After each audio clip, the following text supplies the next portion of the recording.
રામ કહે મને જોઈ જોઈ રામ કહે મને જોઈ જોઈ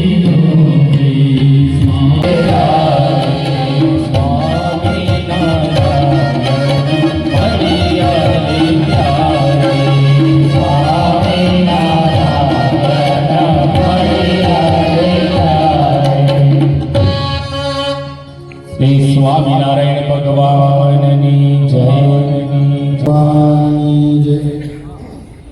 દર વર્ષની જેમ આ વખતે પણ આપણે શાકોત્સવનું સુંદર આયોજન કર્યું છે। સૌપ્રથમ આપણે દીપ પ્રાગટ્ય કરી ધૂમ પ્રાર્થના સ્તુતિ અને કીર્તનનો લાભ લીધો। હવે પૂજ્ય વિવેકની સ્વામીને આપણે વિનંતી કરીએ કે આ કથા વાર્તાનો લાભ આપશે। સરદાર પટેલ યુનિવર્સિટીમાંથી ઉપનિષદોમાં અક્ષર પુરુષોત્તમ દર્શન વિષય પર સંસ્કૃતમાં પીએચડી કર્યું। હાલ અટલાદરા મંદિરમાં રહી વડોદરા સત્સંગ પ્રવૃત્તિનો કારભાર સંભાળી રહ્યા છે અને તેઓ ખૂબ જ સારા વક્તા અને પ્રવક્તા છે। એવા આપણે પૂજ્ય વિવેક સ્વામીને વિનંતી કરીએ કે આપણને સુંદર કથા વાર્તાનો લાભ આપે। શ્રી સ્વામિનારાયણ ભગવાનની જય। રામચંદ્ર ભગવાનની જય।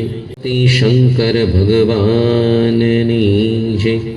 નીલકંઠ મહાદેવની જય।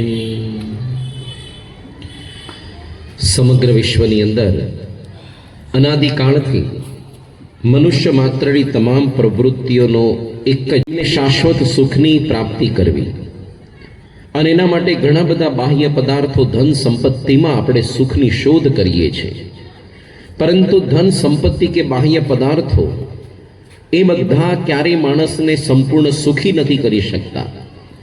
Money can buy the best of bed but not sleep. કદાચ પૈસાથી માણસ સારામાં સારો પલંગ ખરીદી શકે છે, પરંતુ ઊંઘ એ પૈસાથી નથી આવતી। Money can buy medicines but not health. પૈસાથી કદાચ આપણને સારામાં સારી દવા કે હોસ્પિટલની અંદર સુવિધા મળે, પરંતુ સ્વાસ્થ્ય નથી મળતું। Money can buy the best of food but not appetite. કદાચ સારામાં સારા ખાદ્ય પદાર્થો આપણને પૈસાથી પ્રાપ્ત થાય, પરંતુ આપણા શરીરની તાસીર કે તબિયત એ પૈસાથી પ્રાપ્ત થતી નથી। પૈસાથી કદાચ વિશ્વના તમામ પુસ્તકો તમે ખરીદી શકો, પરંતુ જ્ઞાન સંપાદિત કરવું એ પુસ્તકથી નથી થતું હોતું। ઘણા લોકો સત્તાની અંદર સુખ શોધે છે, પરંતુ જીવનના અંતે અનુભવ થાય છે કે આખી જિંદગી મારી વ્યર્થ ગઈ। કળા આવડત પત્ની પુત્ર પરિવાર આ બધી વસ્તુની અંદર આપણે સુખ શોધીએ છીએ, પરંતુ તુલસીદાસે સુંદર વાત લખી કે સૂત દારા અરુ લક્ષ્મી તો પાપી કો ભી હોય। કદાચ પાપી લોકો હોય એના ઘરની અંદર પણ સૂત એટલે કે પુત્રો, દારા પત્ની અને ધન સંપત્તિ તો એ લોકોને પણ હોય છે। તો આ બધી વસ્તુ દુર્લભ નથી જેને આપણે માનીએ છીએ, પરંતુ જીવનમાં કે દુનિયામાં બે જ વસ્તુ દુર્લભ છે, સંત સમાગમ હરિકથા તુલસી દુર્લભ દોય। એક છે સાચા સંતોનો સમાગમ અથવા તો ભગવાનનો સંગ, અને બીજી ભગવાનની કથા વાર્તા। આ જ વસ્તુ દુનિયામાં દુર્લભ છે, બાકી બીજું બધું તો બધે જ છે। કદાચ આપણી પાસે ધન સંપત્તિ એકઠી થઈને થશે કેટલી, અને કદાચ અઢળક વિકાસ આપણો થાય ને ગમે તેટલી ધન સંપત્તિ આપણે એકત્રિત કરીએ, પણ તો પણ દેવલોક જેટલી તો સંપત્તિ આપણે કોઈ દિવસ પામી નથી શકવાના। દેવલોકની અંદર તો સોનાના રસ્તાઓ છે, અને ત્યાં તો મણીના મહેલ છે, અને ત્યાં કોઈ પણ સ્થાને જવા માટે પુષ્પક જેવા વિમાન છે। આજકાલની ગાડીઓનું પોલ્યુશનની માથાકૂટ નથી ત્યાં, અને ત્યાં આગળ ખાવા પીવા માટે કોઈ ચિંતા નથી, કારણ કે રોજ સાંજે નંદનવન નામના એક ગાર્ડનમાં ભેગા થવાનું અને થોડી ઘણી કથા વાર્તા થાય। પછી આજે 31 છે ને, એટલે પાર્ટી થાય રોજ એ લોકોને। આપણે તો સારું સત્સંગ સભામાં એકત્રિત થયા શાકોત્સવમાં, બાકી અમુક તો વલ્ગર પાર્ટીઓની અંદર ચડતા હોય છે બધા નાટારંગ કરનારા। તો દેવતાઓને વલ્ગર પાર્ટી ન થાય, પણ એ લોકો ત્યાં સોમરસનું પાન કરવાનું, ખાવા પીવાની માથાકૂટ નહીં। આ સોમરસ એટલે દારૂ નહીં, 645 વાળો નહીં તો ઘણા લોકો એવું માને અહીંયા જ ના પાડે છે સરકાર, ત્યાં તો છૂટ છે જો દેવલોકમાં, તો ત્યાં જવું જ સારું। એ નહીં, સોમરસ એટલે પૌષ્ટિક ઔષધીય રસ, જેની અંદર શરીરની આવશ્યક તમામ તત્વો મળે ને કોઈ સાઈડ ઇફેક્ટ ન થાય, નુકસાન નહીં. અને એ લોકોની પાસે દરેક ઘરના આંગણાની અંદર સંકલ્પ વૃક્ષ, જેને આપણે કલ્પ વૃક્ષ કહીએ છીએ, એની નીચે જઈને તમે સંકલ્પ કરો, કોઈ પણ વસ્તુ તમને પ્રાપ્ત થાય.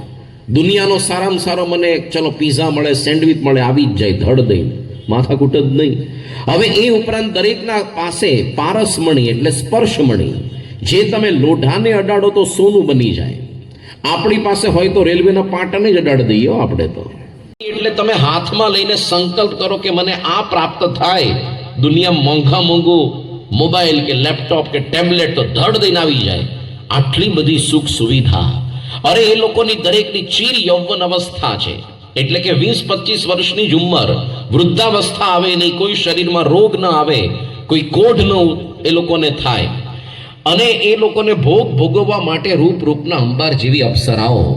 આટલું બધું સુખ દેવલોકની અંદર છે.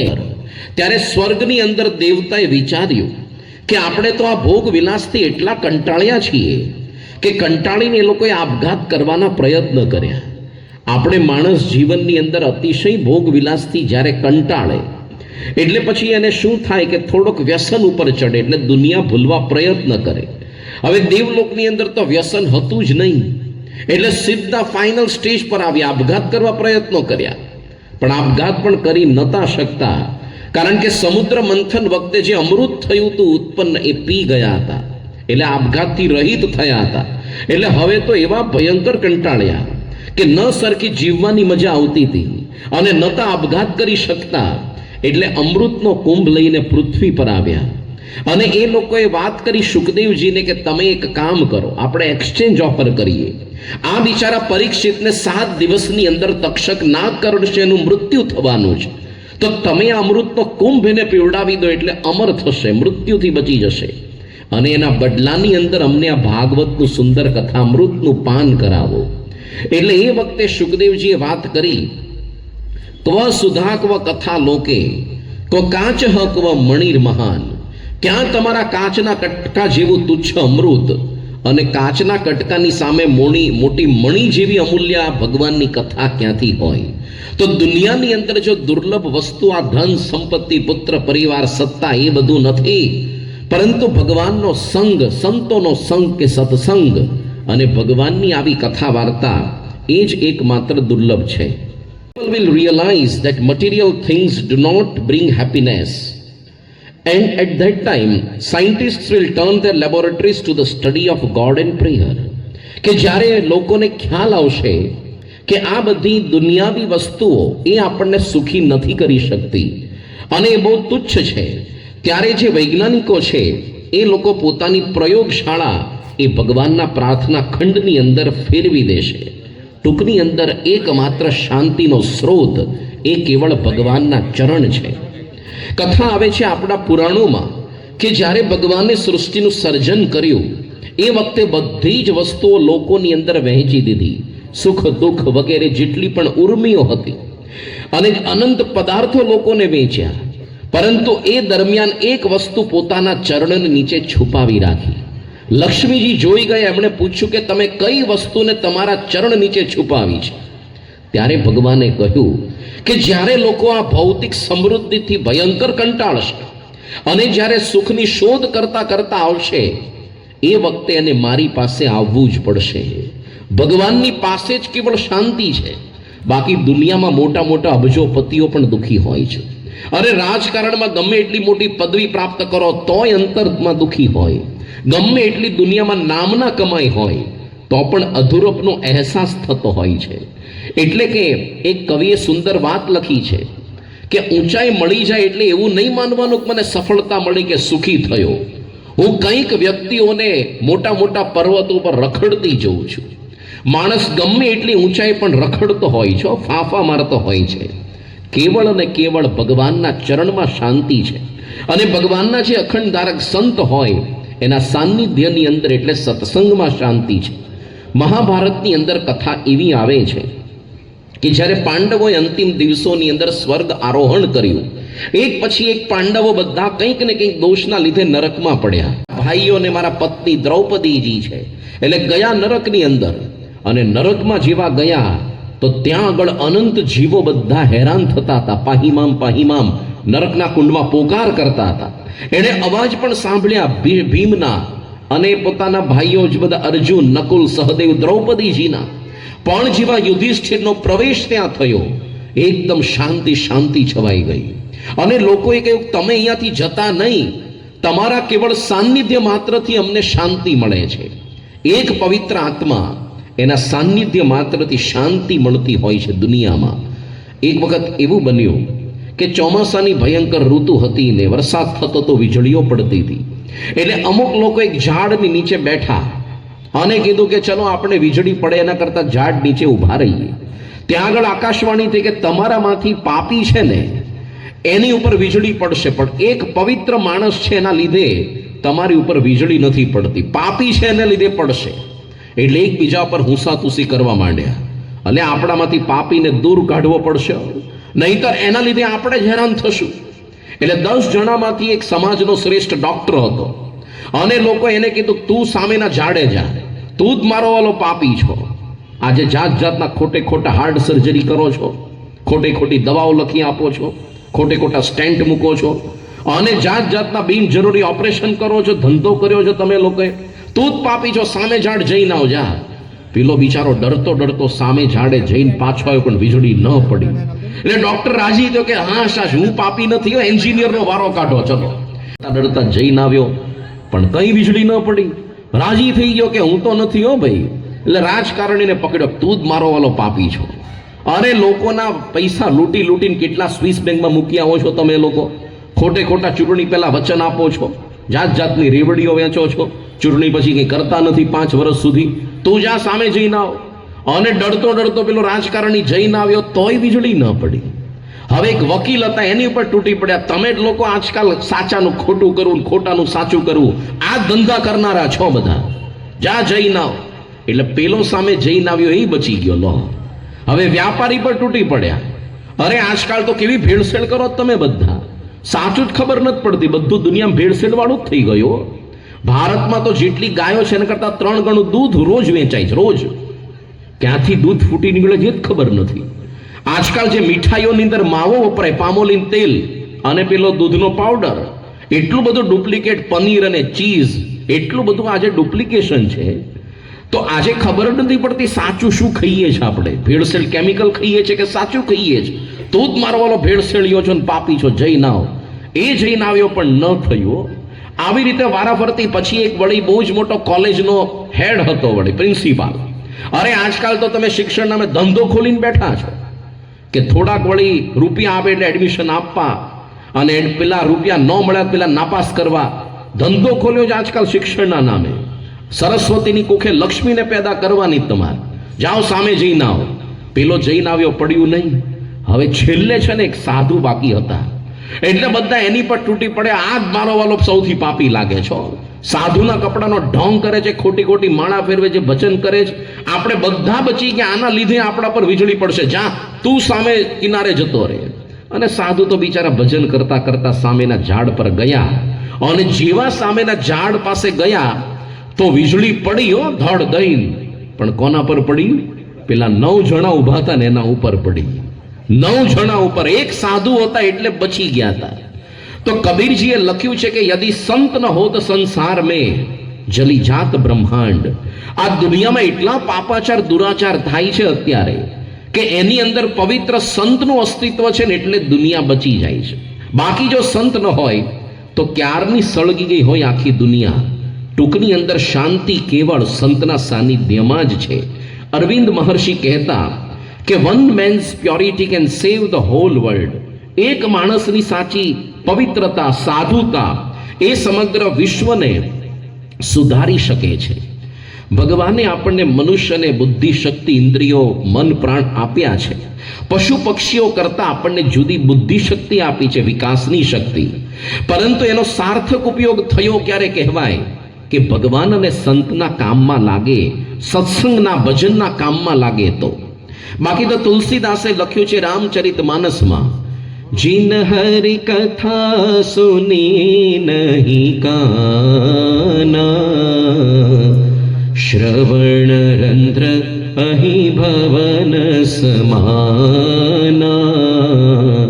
નયન નહીં સંત દરસ નહીં દેખા લોચન મોર પંખ કર લેખા जिन हरि कथा सुनी नहीं काना श्रवण रंध्र अही भवन समाना આપણે કાન દ્વારા જાત જાતનું દુનિયાનો બકવાસ સાંભળીએ પરંતુ જ્યાં સુધી ભગવાનની કથા નથી સાંભળી તમારા કાન કેવા છે સાપના દર જેવા કાન જે વ્યક્તિએ પોતાની જીભે કરીને ભગવાનનું નામ લીધું નહીં અરે દુનિયામાં રાજકારણની બકબક કરીને ક્રિકેટ જગતની બકબક કરીને બીજું બધું સંસાર વ્યવહારનું ધંધા વ્યવહારની આખો દિવસ કુથલી કરી પણ એના જીભથી ભગવાનનું નામ ન લેવાયું તો એની જીભ કેવી થઈ દરદૂર સમાન એટલે દેડકાની ડ્રાઉ ડ્રાઉ કરનારી જીભ જેવી ચોમાસામાં પહેલો વરસાદ પડે ને કેટલા કોણ જાણે દેડકા ફૂટી નીકળે આખી ડ્રાઉ ડ્રાઉ ડ્રાઉ કરે પણ અર્થ ખરો એનો એમ દુનિયામાં ગમે તેટલું બકબક કરો ભગવાનનું નામ ન લો ને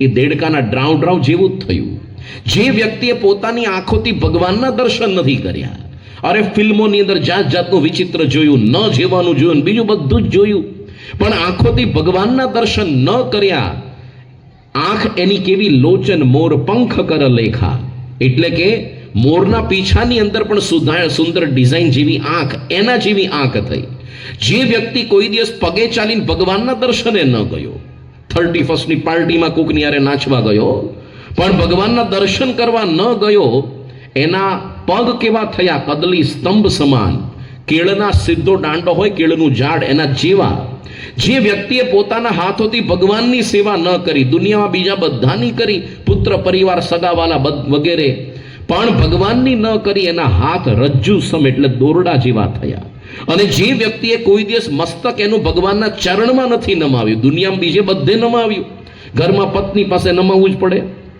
હોમ મિનિસ્ટરનું ચાલે ત્યાં નમાવ્યું કંપનીના ઓફિસના બોસ સામે નમાવ્યું રાજકારણી પાસે નમાવ્યું પણ ભગવાનના ચરણની અંદર મસ્તક ન નમાવ્યું એનું શિર કટુ તમ તુંબ મૂલા કડવી તુંબડી જેવું માથું થયું અને જે વ્યક્તિ જીન હરિભક્તિ હૃદય નહીં આઈ જીવત શવ સમાન તેહી પ્રાણી જે વ્યક્તિના હૃદયમાં ભગવાનની ભક્તિ જુદઈ ન થઈ એ જીવતા હોવા છતાં મળદા સમાન છે જીવતા હોવા છતાં મળદું જ્યારે ભારત પાકિસ્તાનના હજી ભાગલા નહોતા થયા પાકિસ્તાન ભારતનો ભાગ હતો એક વખત એવું બન્યું કે કબીરજી લાહોરની બજારમાં સવારે ફરવા નીકળ્યા અને ત્યાં આગળ એક નનામી પસાર થઈ એક સ્મશાન યાત્રા જતી હતી અને 4 ડાઘુઓ કાંધ ઉપર ઉંચકીને જતા હતા નનામીને ચારે ચાર બોલતા હતા રામ બોલો ભાઈ રામ રામ બોલો ભાઈ રામ તો કબીરજીએ પૂછ્યું કે તમે ચારે ચાર જણા ક્યારના ઉપરવાળાને કહો છો કે રામ બોલ રામ બોલ રામ બોલ તોય ઉપરવાળો મારો વાળો બોલતો કેમ નથી ક્યારનો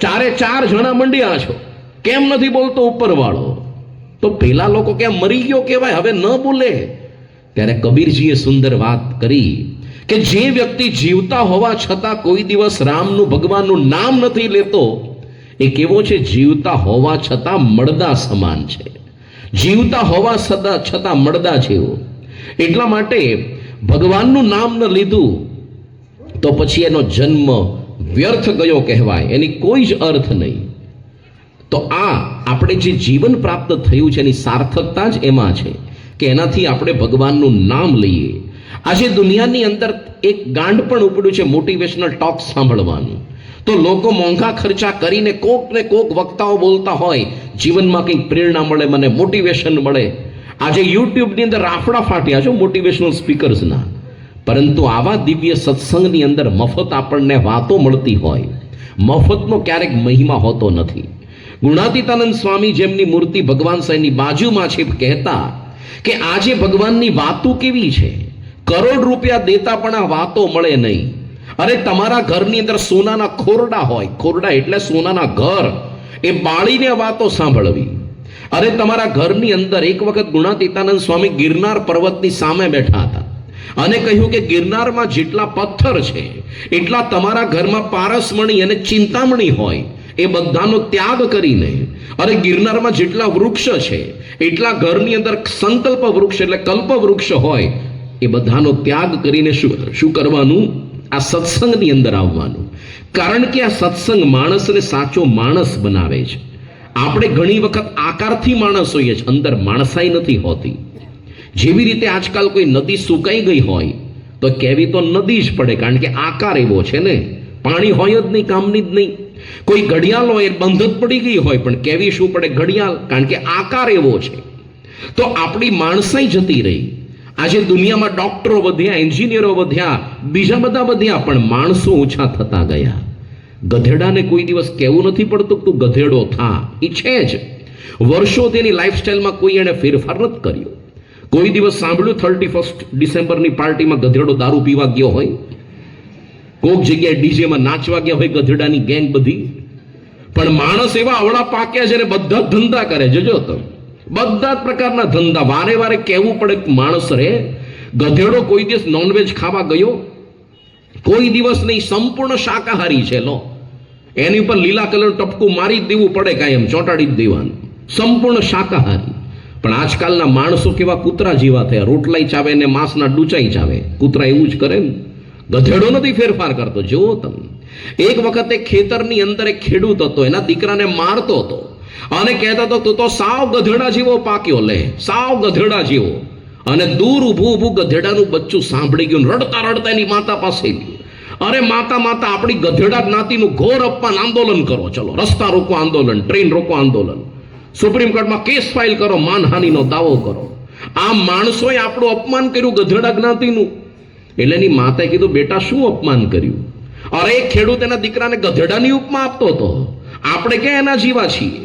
આપણામાંથી એક પણ ગધેડો મારવાલો કોઈ દારૂ નથી પીતો. જુઓ, કોઈ દિવસ તમાકુનું ખેતર ખુલ્લું હોય, વાડ ન હોય તો ગયો ખાવા? કોઈ દિવસ આપણે ગુટકા ખાધા નથી, બીડીઓ ફૂંકી નથી, સિગરેટ નથી ફૂંકી. કોઈ દિવસ આપણે મોબાઈલમાં વિચિત્ર જોયું છે? કોઈ દિવસ 31 નાચવા નથી ગયા? પણ આ માણસો તો બધા ધંધા કરે અને આપણને એની ઉપમા આપે છે, તો આપણા કરતા નપાવટ છે. એટલે એની માતાએ કીધું બેટા આપણે તો ઉદાર દિલ રાખવું, માણસ તો ભલે નપાવટ થાય, આપણે એના જેવા ન થવું, આપણે તો શાહુકાર છીએ. એટલે ગધેડો કે વાંધો નહીં, માફ કરો ચલો, પણ ટૂંકમાં ક્યારેક ગધેડાને ખોટું તો લાગે. આ સત્સંગ એવો છે કે જે તમને એક લાઈનની અંદર સીધી લીટીમાં રાખે, વારે વારે તમને ભાન કરાવે તમે પહેલા તો માણસ છો, પછી ડોક્ટર, એન્જિનિયર વગેરે છો. પ્રમુખ સાંઈ મહારાજને જ્યારે વિચાર આવ્યો 1980માં કે ભગવાન સાંઈને 200 વર્ષ થયા, હવે એનું સ્મારક હોવું જોઈએ, અને પછી ગાંધીનગર અક્ષરધામનો વિચાર બીજ વવાયું. તો એમાં કઈ પ્રકારની ટેકનોલોજી વાપરવી ને કેવું પ્રદર્શનથી ભગવાન સાંઈનું જીવન કાર્ય રજૂઆત કરવી, એનો અભ્યાસ કરવા માટે 1986માં 1986માં મહંત સાંઈની આગેવાની હેઠળ 5-6 સંતોને વિદેશ યાત્રામાં મોકલ્યા. એ લોકો ફરતા ફરતા જર્મનીના સ્ટુટગાર્ડ શહેરમાં ગયા, જ્યાં મર્સિડીઝ બેન્ઝ કંપનીનું કારખાનું છે. મર્સિડીઝ ગાડીનું નામ છે. એની કારખાનાની અંદર પેલા ગાઈડે બધી ટૂર આપી. એમાં સૌથી પ્રાથમિક મોડલથી માંડીને લેટેસ્ટ મોડલ બધા જ દેખાડ્યા. એ વખતે 1986માં જે લેટેસ્ટ મર્સિડીઝનું મોડલ હતું એમાં એણે વાત કરી કે નવી એરબેગ ટેકનોલોજી ઇન્ટ્રોડ્યુસ અમે કરી છે. એ વખતે તો નવી હતી, આજે બધી ગાડીમાં એરબેગ ટેકનોલોજી આવી ગઈ. પણ કીધું કે ભયંકર એક્સિડન્ટ થશે, પણ એ વખતે પેલું ગાડીનું બોનેટ અને પેલો ડ્રાઈવર અને પેસેન્જર બાજુનો એ બંને વચ્ચે અચાનક એરબેગ ફૂટી નીકળશે, હવાની કોથળી, એટલે બચી જશે માણસ, અને ભલે ગાડીનો ખુરદો વળી જાય. એણે વાત કરી કે આટલું બધું અમે વિચાર કર્યો છે, છતાંય અમને સંતોષ નથી. અમે એવું માનતા જ નથી સર્વશ્રેષ્ઠ અમારું સર્જન. હજી આની અંદર 90% સુધારાની જરૂરિયાત અમને લાગે છે. ત્યારે પછી મહંત સાંઈ મહારાજને સંતોએ સુંદર પ્રશ્ન કર્યો કે કોઈ પણ એક્સિડન્ટ કોણ કરે છે? માણસ કરે છે, ગાડી કરે છે? પેલો કે ભાઈ માણસ જ એક્સિડન્ટ કરે ને, ગાડી થોડી સામેથી ભટકાઈ છે. ગાડી ગમે એટલી સારી હોય પણ દારૂ ઢીચીને બેઠો હોય તો ગમે ત્યાં ભટકાડે. મારો વાલો ધોળા દિવસે ભટકાડે, રાત્રે ભટકાડે. તો પછી મહંત સાંઈ પૂછ્યું કે 90% સુધારા એ ગાડીમાં કરવાના છે કે માણસમાં કરવાના છે? પેલા કાન બુટ્ટી પકડી, આવો તો વિચાર જ નથી કર્યો. અમે તો ગાડીમાં સુધારા કર કરીએ છીએ, માણસને તો ક્યાંથી ખબર પડે? ત્યારે મહંત સાંઈ કીધું કે અમારા પ્રમુખ સાંઈ મહારાજ અને આ BAPS નો સત્સંગ એ કામ કરે છે. 90% જે સુધારા માણસમાં કરવાના છે એ કામ, બાકી તો દુનિયા બધી બદલે છે. આપણે કપડાં બદલીએ, ફર્નિચર બદલીએ, ખાનપાન, પણ આપણું અંદરનું એન્જિન, સ્વભાવ એ તો એવા રહેવાના. તો જ્યાં સુધી અંદરથી પરિવર્તન ન થાય, માણસ સુખી ક્યાંથી થવાનો? આ સત્સંગ આપણને અંદરથી પરિવર્તન કરે છે ને. પ્રમુખ સાંઈ મહારાજ સેલવાસની અંદર હતા અને ઉદ્યોગપતિ આશીર્વાદ લેવા આવ્યા, કારણ કે એને એલ્યુમિનિયમના વાસણ બનાવવાની ફેક્ટરી નાખવી હતી. તો સ્વામી આશીર્વાદ આપ્યા અને પછી વાત કરી કે અમે પણ અહીંયા ફેક્ટરી નાખી છે. ઓલો ગભરાણો મારા વાળા BAPS વાળા નાખી. BAPS વાળા તો જેમાં પડે એટલું સારું હોય ને કે બીજાના ધંધા ઓટોમેટિક ડાઉન થાય. એટલે પૂછ્યું તમે કઈ ફેક્ટરી નાખી? એલ્યુમિનિયમની જ નહીં તો હું ખસી જાઉં એમ. સ્વામી કે ના એવી બધી નહીં, અહીંયા અમે માણસ બનાવવાની ફેક્ટરી આદિવાસી વિસ્તારમાં નાખી છે. તો પેલા કે વાંધો નહીં, તમારું કામ તમે કરો, અમારું કામ અમે કરીએ. માણસને માણસ બનાવવાની ફેક્ટરી આદિવાસી વિસ્તારો. આ પરિવર્તન જુઓ તમે. આ પંચમહાલ વિસ્તાર હોય કે સેલવાસનો વિસ્તાર કે પછી તમે બનાસકાંઠા બાજુ, બોડેલી બાજુ, બનાસકાંઠાની ઉપર તમે જાઓ ત્યાં, તો ત્યાં આગળ આદિવાસી જે પહેલા હતા, દારૂ માંસ પીનારા, ઘરની અંદર તાળીનું ઝાડ રાખનારા, છોકરો જન્મે એટલે સીધું પહેલું દૂધના ટીપા પહેલા તાળી ચખાડનારા હતા આ બધા. અને સત્સંગ થયો ત્યારથી ઘરની અંદર જે ચૂલા પર માંસ રંધાતું હતું કાઢીને ફેંકી દીધા, ઘરમાંથી તાળીના ઝાડ કાઢી નાખ્યા, બિનજરૂરી ખર્ચા બચ્યા. આજે એના બધાના ઘર પાક્કા થઈ ગયા, એના દીકરા દીકરી એન્જિનિયર મેડિકલમાં ભણતા થયા. કેટલો સુધારો થઈ ગયો ના. પરિવર્તન માણસને સત્સંગનું કામ છે. એક સંત મળી ગયા, રત્નાકર લૂંટારામાંથી વાલ્મીકી ઋષિ બન્યા, અજામિલમાંથી પવિત્ર બ્રાહ્મણ બન્યો. તો આજે દુનિયાની અંદર ઘણી બધી ક્રાઇસિસનો અનુભવ આપણને થાય છે.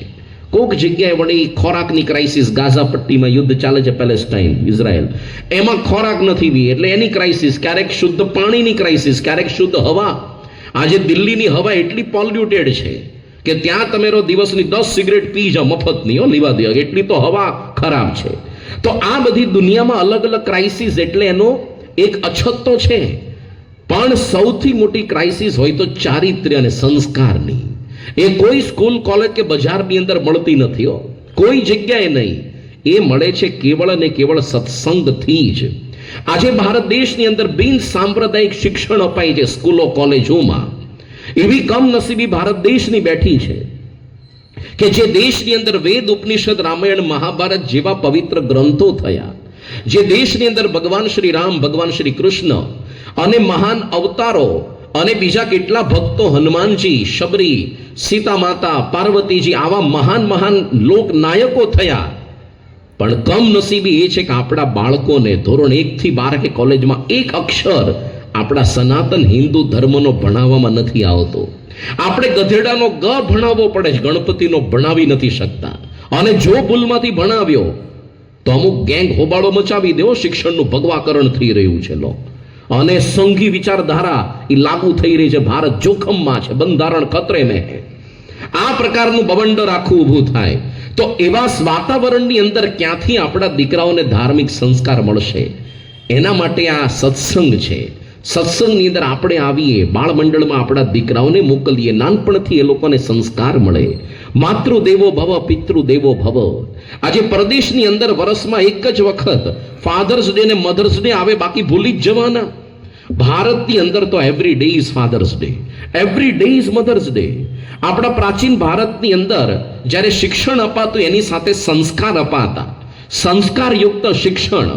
અને જ્યારે વિદ્યાર્થી ગુરુકુળમાં ભણીને જતા, કઈ પ્રકારનો દીક્ષાંત ઉપદેશ અપાતો કોન્વોકેશન સેરેમનીમાં, એની સુંદર વાત તૈત્તરીય ઉપનિષદના શિક્ષાવલ્લીમાં લખી છે કે સત્યમ વદ, સાચું બોલો, ધર્મમ ચર, ધર્મનું પાલન કરો, સ્વાધ્યાયાન મા પ્રમદઃ, કોઈ દિવસ શાસ્ત્ર વાંચનથી તમે વિમુખ ન થાવ, એટલે એની અંદર આળસ ન કરો. માતૃદેવો ભવ, પિતૃદેવો ભવ, માતાને પિતાને દેવતા સમાન જાણો.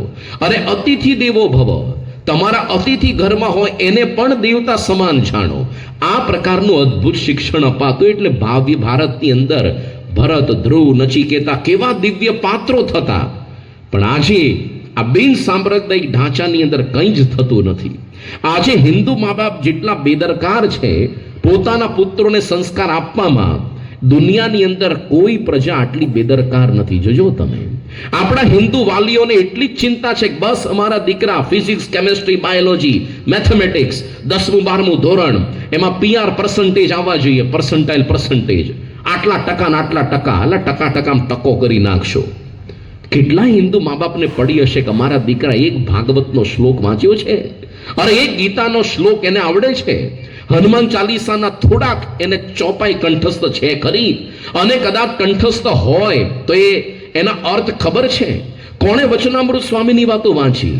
કેટલા છોકરાઓ માતા પિતાને પગે લાગતા હશે, આપણને પડી જ નથી. દુનિયાનો કોઈ ધર્મ આવી બેદરકારી નથી રાખતો. જુઓ તમે પરદેશની અંદર જાઓ, તમે દરેક હોટલોની અંદર બાઇબલ હોય જ. તમે વાંચો કે ન વાંચો, મૂકી જ દે. ભારતમાં કેટલી હોટલોમાં કોઈ ગીતા જેવું પુસ્તક દેખાણું તમને? વલ્ગર વિચિત્ર મેગેઝિન હોય, જોયા કરો વિચિત્ર, તમે માથું ફાટી જાય એવું. અરે પરદેશની અંદર જેટલી સ્કૂલો છે, દરેકની અંદર બાઇબલની કથાઓ ભણાવાય છે.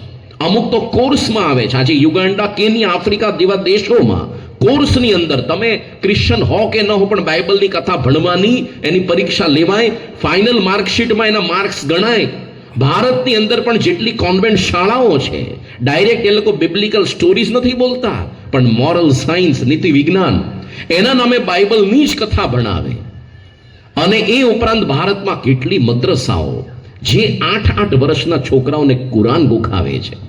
કેટલા હિન્દુ મા બાપને પડી હશે કે અમારા દીકરાને આવું બનાવવું, ભણાવવું, અને જો નાનપણમાં ધ્યાન ન રાખ્યું તો દીકરીઓના વિધર્મી સાથે પ્રશ્ન થવાના જ. જોજો તમે, પછી આપણે પસ્તાવાનો. હમણાં તો થોડી અનુકૂળ સરકાર એટલે ઓછા થાય છે, અને સોશિયલ મીડિયા અને ફિલ્મો દ્વારા જાગૃતિ આવી એટલે ઓછું છે.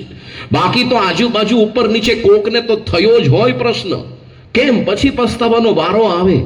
તો નાનપણથી કોઈ દિવસ તમારી બહેન દીકરીઓને ભણાવ્યું ખરું કે કેવા સીતા માતા થઈ ગયા? અરે આટલા દુઃખો આવ્યા, એના પતિ રામનો સાથ ન છોડ્યો. કેવા દ્રૌપદીજી થયા, પતિવ્રતા નારી, એને પણ જંગલની અંદર એના પતિ સાથે ગયા. આજે લાગે છે તમને વનવાસ કે જેલવાસ થઈને તમારા પત્ની ભેગા આવે, સીતા કે દ્રૌપદી? અરે કહી દે તું રખડી આવ, જા, તારી સંપત્તિ મારા નામે કરું, જોબ કરી ખાઈશ, જા, જતો રહે, જા. પણ ભારતની અંદર કેટલી બહેનોને ખબર હશે આ? આજે એટલું ગાંડ પણ આપણને ફિલ્મો પાછળ અને સ્પોર્ટ્સ પાછળ, અહીંયા આપણા રોલ મોડલ્સ થયા. ભારતના આપણા બાળકોના રોલ મોડલ્સ નચિકેતા, ધ્રુવ ને પ્રહલાદ હોવા જોઈએ. પ્રહલાદજીને એના પિતા હિરણ્યકશિપુ કેટલા કષ્ટ આપ્યા, પણ ભગવાન વિષ્ણુની ભક્તિ ન છોડી તો વિષ્ણુ ભગવાને સ્પેશિયલ એની રક્ષા માટે ઋષિ અવતાર ધારણ કરીને એના પિતાનો વધ થયો, એટલે મોક્ષ થયો.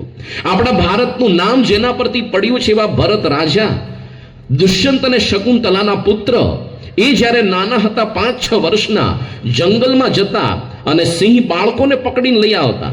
સિંહના નાના નાના કબ્ઝ એટલે બચ્ચા, અને ખોળામાં બેસાડીને બોલતા કે બોલ, તારું મોઢું ખોલ, તારા દાંત ગણવા જ.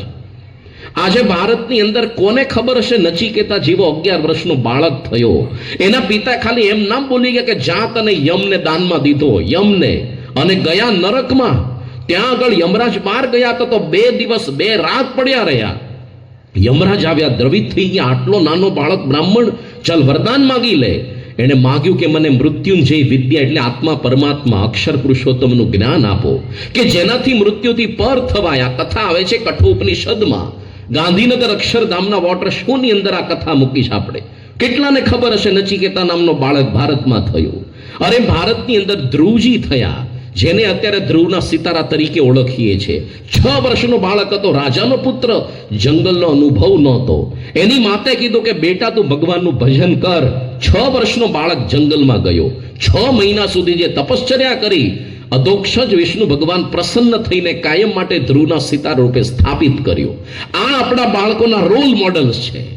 પણ આજે ક્રિકેટરો, એક્ટરો, એક્ટ્રેસીસ એ આપણા રોલ મોડલ થવા માંડ્યા. આજે એવા માયકંગલા બાળકો પેદા થાય, કારણ કે નચિકેતાની કથા નથી ખબર, ભરતની નથી ખબર. એટલે 10મા ધોરણમાં ભણતો હોય, 15 વર્ષનો ઢાંઢો થયો હોય, તો અડધી રાત્રે લઘુ કરવા જવું હોય ને તો એની મમ્મીને ઊભી કરે, લાઈટ કર, નહીં તો ખાટલામાં કરું. એવા તો આજે શૂરવીર બાળકો છે, કારણ કે એને ખબર જ નથી આપણી સંસ્કૃતિ. આપણે ભારતની અંદર એક લક્ષ્મણજી થયા, જે ભગવાન શ્રી રામની સાથે વનમાં ગયા, પણ આટલા 12 વર્ષ સુધી કોઈ દિવસ સીતાની સામે જોયું નથી. કેટલો સંયમ કહેવાય! સીતાનું મુખારવિંદ ન જોયું. પરદેશની અંદર તો કલ્પના ન આવ્યો 31st વાળા બધાને, કે 2 પુરુષ જંગલમાં એકલા ને એક સ્ત્રીને મોઢું ન જોવે. ખબર ક્યારે પડી?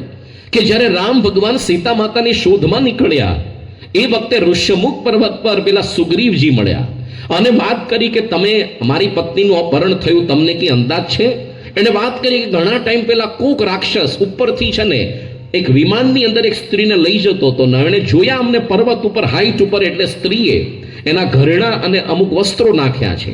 એ હનુમાનજી વગેરે વાનરો એકત્રિત કર્યા છે, તમે જોઈ લો. સ્ફટિક શિલા પર પાથર્યા અને દેખાડ્યું કે આ સીતા માતાના વસ્ત્ર, આ બધા ઘરેણા છે કે બીજાના. રામ ભગવાન તો તરત ઓળખી ગયા, પણ લક્ષ્મણજીની પરીક્ષા કરવા પૂછ્યું કે હે લક્ષ્મણ, તું બતાવી દે કે આજે કેયુર અને કુંડળ અને પગમાં પહેરવાના ઝાંઝર સીતા માતાના છે કે નહીં. ત્યારે લક્ષ્મણજી બોલ્યા, નાયમ જાનમી કેયુરે નાયમ જાનમી કુંડલે. હું કેયુર અને કુંડળ એટલે સીતા માતાના નાક અને નથણી એટલે મસ્તક પર પહેરવાના ઘરેણા નથી ઓળખતો. નૂપુરમ ચૈવ જાનમી, પગની અંદર પહેરવાના નૂપુર ઝાંઝરને જ ઓળખું છું. નિત્ય પાદાભિવંદનાદ, રોજ એના ચરણ સ્પર્શ કરતા પણ મોઢું ન જોતા.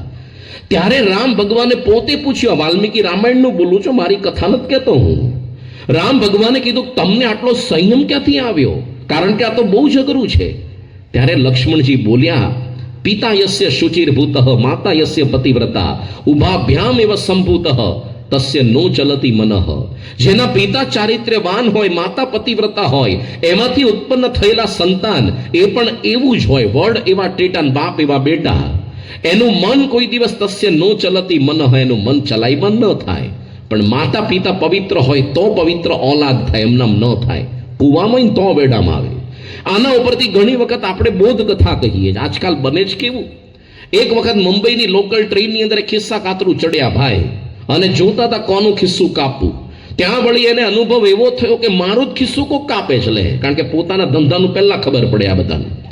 એટલે જેવો પાછળ હાથ નાખ્યો, સ્ત્રીનો હાથમાં, એટલે પૂછવેલા, તું ખિસ્સા કાતરણ કે કેમ ન હોય? તમને પૈસાની જરૂર છે, મને છે, પણ તમે મને ઓળખી કેમ નહીં? અત્યાર સુધી કેટલાયના હજારોના કાપ્યા, કોઈએ ઓળખી નથી મને. એ કે હું આ ધંધો કરું છું. તો પેલી રાજી થઈ કે બહુ સારું, કે આમે મારો હાથ કોઈ પકડતું નથી, તમે પકડ્યો છે કાયમ માટે પકડી રાખો હવે લો. અને બે પરિણ્યા, ખિસ્સા કાતરણ. અને પછી વળી વર્ષ પછી એને સંતાન પ્રાપ્તિ થઈ. હોસ્પિટલની અંદર બધું આ પ્રસૂતિ પછી બધી નર્સ સાફસફાઈ કરતી હતી. એમાં વળી નર્સને અનુભવ એવો થયો કે મારી હાથની સોનાની વીંટી ગાયબ થઈ ગઈ, લે ક્યાં જતી રહી? બહુ તપાય, એને વિચાર કર્યો બેઠા બેઠા એની કેબિનમાં, ક્યાં ગઈ? હું પેલું વોશ બેસિનમાં મુકાઈ ગઈ, બાથરૂમમાં મુકાઈ ગઈ, કે ક્યાં ગઈ? લોકરમાં કે પર્સમાં. બહુ શોધી પણ મળી જ નહીં. થોડીક વાર પછી પેલું નવજાત બાળક જે હમણાં જન્મ્યું તો એ રડ્યું, એ ભૂખ્યું થાય ને દૂધ માટે, એટલે ગઈ એની પાસે નર્સ. ત્યારે બાળક મુઠ્ઠી વાળીને બેઠું હતું, નવું જન્મેલું ટાબર્યું, અને એની મુઠ્ઠી ખોલી, એમાંથી સોનાની વીંટી નીકળી. લો, પિતા યસ્ય ખિસ્સા કાતરું માતા યસ્ય ખિસ્સા કાતરણ ઉભાભ્યામ એવ સંભૂત સહ અપી ભવતી ખિસ્સા કાતરું. બાપ એવા બેટા, વડ એવા ટેટા. એક વખત એવું થયું, એ બાપ અને દીકરો કોક વળી આંબાવાડિયામાં ઘૂસ્યા અને કેરી તોડતા હતા. કોમ્પિટિશન, લે કોણ વધારે કેરી તોડે. પોતાની નહોતી, કોકની આંબાવાડીમાં. ત્યાં વળી એનો માલિક આવ્યો અને છોકરાને પકડ્યો, હલા નપાવટ નાલાયક, નીચે ઉતર. ક્યાંથી શીખ્યો આ ચોરી કરવાનું? ક્યાં છે તારો બાપ? ચાલતા એની પાસે લઈ જાઓ. પેલો કે જો સામે નાંબે બેઠો, લે કોમ્પિટિશન કરી બે જણ, કોણ વધારે તોડે છે કેરીઓ. આજે ઘરોઘર આ પ્રકારની પરિસ્થિતિ છે. આપણને ઈચ્છા થાય કે અમારા ઘરે રામ જેવા સંતાનો ક્યાંથી? એના પિતાના એક વચને વનવાસમાં ગયો, જે દિવસે રાજ્યાભિષેક થવાનો હતો. પણ આપણે જો રામ જેવા સંતાન જોતા હોય તો આપણે કેવા થવું પડે? દશરથ રાજાને કૌશલ્યા માતા જેવા પવિત્ર બનવું પડે, તો આપણા ઘરે રામ જેવા સંતાનો થાય. હવે આપણે પોતે આ બધા કુંભકર્ણના અવતાર જેવા હોઈએ, દુશાસન જેવા હોઈએ, આપણે પોતે પૂતના અને શૂર્પણખા જેવા હોઈએ, તો રામ જેવા સંતાન થાય? ઘટોત્કચ જેવા પાકે, ક્યાંથી પાકે બીજા સારા? એટલા માટે પ્રમુખ સ્વામી મહારાજ કહેતા કે જો તમે તમારા બાળકોને સંસ્કાર નહીં આપો તો તમારે સંપત્તિ અને સંતતિ બંને ગુમાવવા, મિલકત આવશે, સીધા નાખશે ઘરડા ઘરમાં. અત્યારે તમે જો લગભગ ભારતનું મોટું ઘરડા ઘર રાજકોટમાં બની રહ્યું છે. રાજકોટની અંદર એના માટે મોટી રામાયણની કથા થઈ પાછી. લો, મોટું. પણ આ ભારતની શ્રવણની ભૂમિ છે, અહીંયા ઘરડા ઘર હોય. અરે ભારતની અંદર એક શ્રવણ નામનો બાળક થયો, જે અંધ માતા પિતાને મોટી ઉંમરમાં કાવડ યાત્રા કરાવી. ઉંમર થઈ, અમે હનીમૂન કરવા કે 31st ઉજવવા ફરવા અમે જઈએ, તમારે શું લેવા દેવા છે? હવે હું ફરીને કરવાનું તમારે? એક શ્રવણ, અંધ માતા પિતા, મોટી ઉંમરમાં કાવડ યાત્રા. આજે આપણા બાળકો આપણું માનતા કેમ નથી? કારણ કે ઘરની અંદર કોઈ દિવસ શાંતિથી એની સાથે આપણે બેઠા નથી. કોઈ દિવસ ભારતની અંદર પહેલા સંસ્કૃતિ કેટલી અદ્ભુત હતી, જ્યારે આ મોબાઈલ ને ટીવી નહોતા, કે સાંજનો સમય થતો આવા ફળિયાની અંદર ખાટલા ઢાળીને એના દાદા દાદી પૌત્ર પૌત્રીઓ સાથે બેસતા અને ઉપનિષદ રામાયણ ભાગવત વગેરેની કથાઓ કહેતા. જીજાબાઈ એને પોતે આ ઝુલાવતા અને વાતો કરતા. પણ જ્યારથી ટીવી આવી ગયા ત્યારથી આ બધી ખાટલા સભા બંધ થઈને ટીવી સભા ચાલુ થયો. અને ભારતમાં જેટલો ડેટા સસ્તો છે દુનિયાના એકેય દેશમાં નથી. એટલે આપણા છોકરાઓ ક્યારેક શું જોવે છે અને કેવો બેફામ ડેટાનો ઉપયોગ કરે છે એ જ માતા પિતાને ક્યારેક ખબર હોતી નથી. લગભગ 10 વર્ષ પહેલા ભારત સરકારે સર્વેક્ષણ કર્યું હતું કે ભારતની અંદર જે મોબાઈલમાં ડેટા વપરાય છે એમાંથી સૌથી વધારે શું જોવાય છે? અશ્લીલ વેબસાઇટ ને અશ્લીલ ચિત્રો. માતા પિતાને એવું લાગે કે ઓહો, મારો બાળક બિચારો 10, 10:30 થયા ને એટલે ઠંડીમાં ગોદડા ઉડીને સૂઈ ગયો. પૂછો બાળકો, ગોદડા ઉડીને સૂવે છે? એ ગોદડામાં શું કરે છે ખબર નથી તમને, કારણ કે તમે મોંઘો મોબાઈલ લઈ આવ્યો ને, તમે એને 1.5 GB નો પ્લાન લઈ આપ્યો. જીઓ જિંદાબાદ વાપર્યા જ કરો.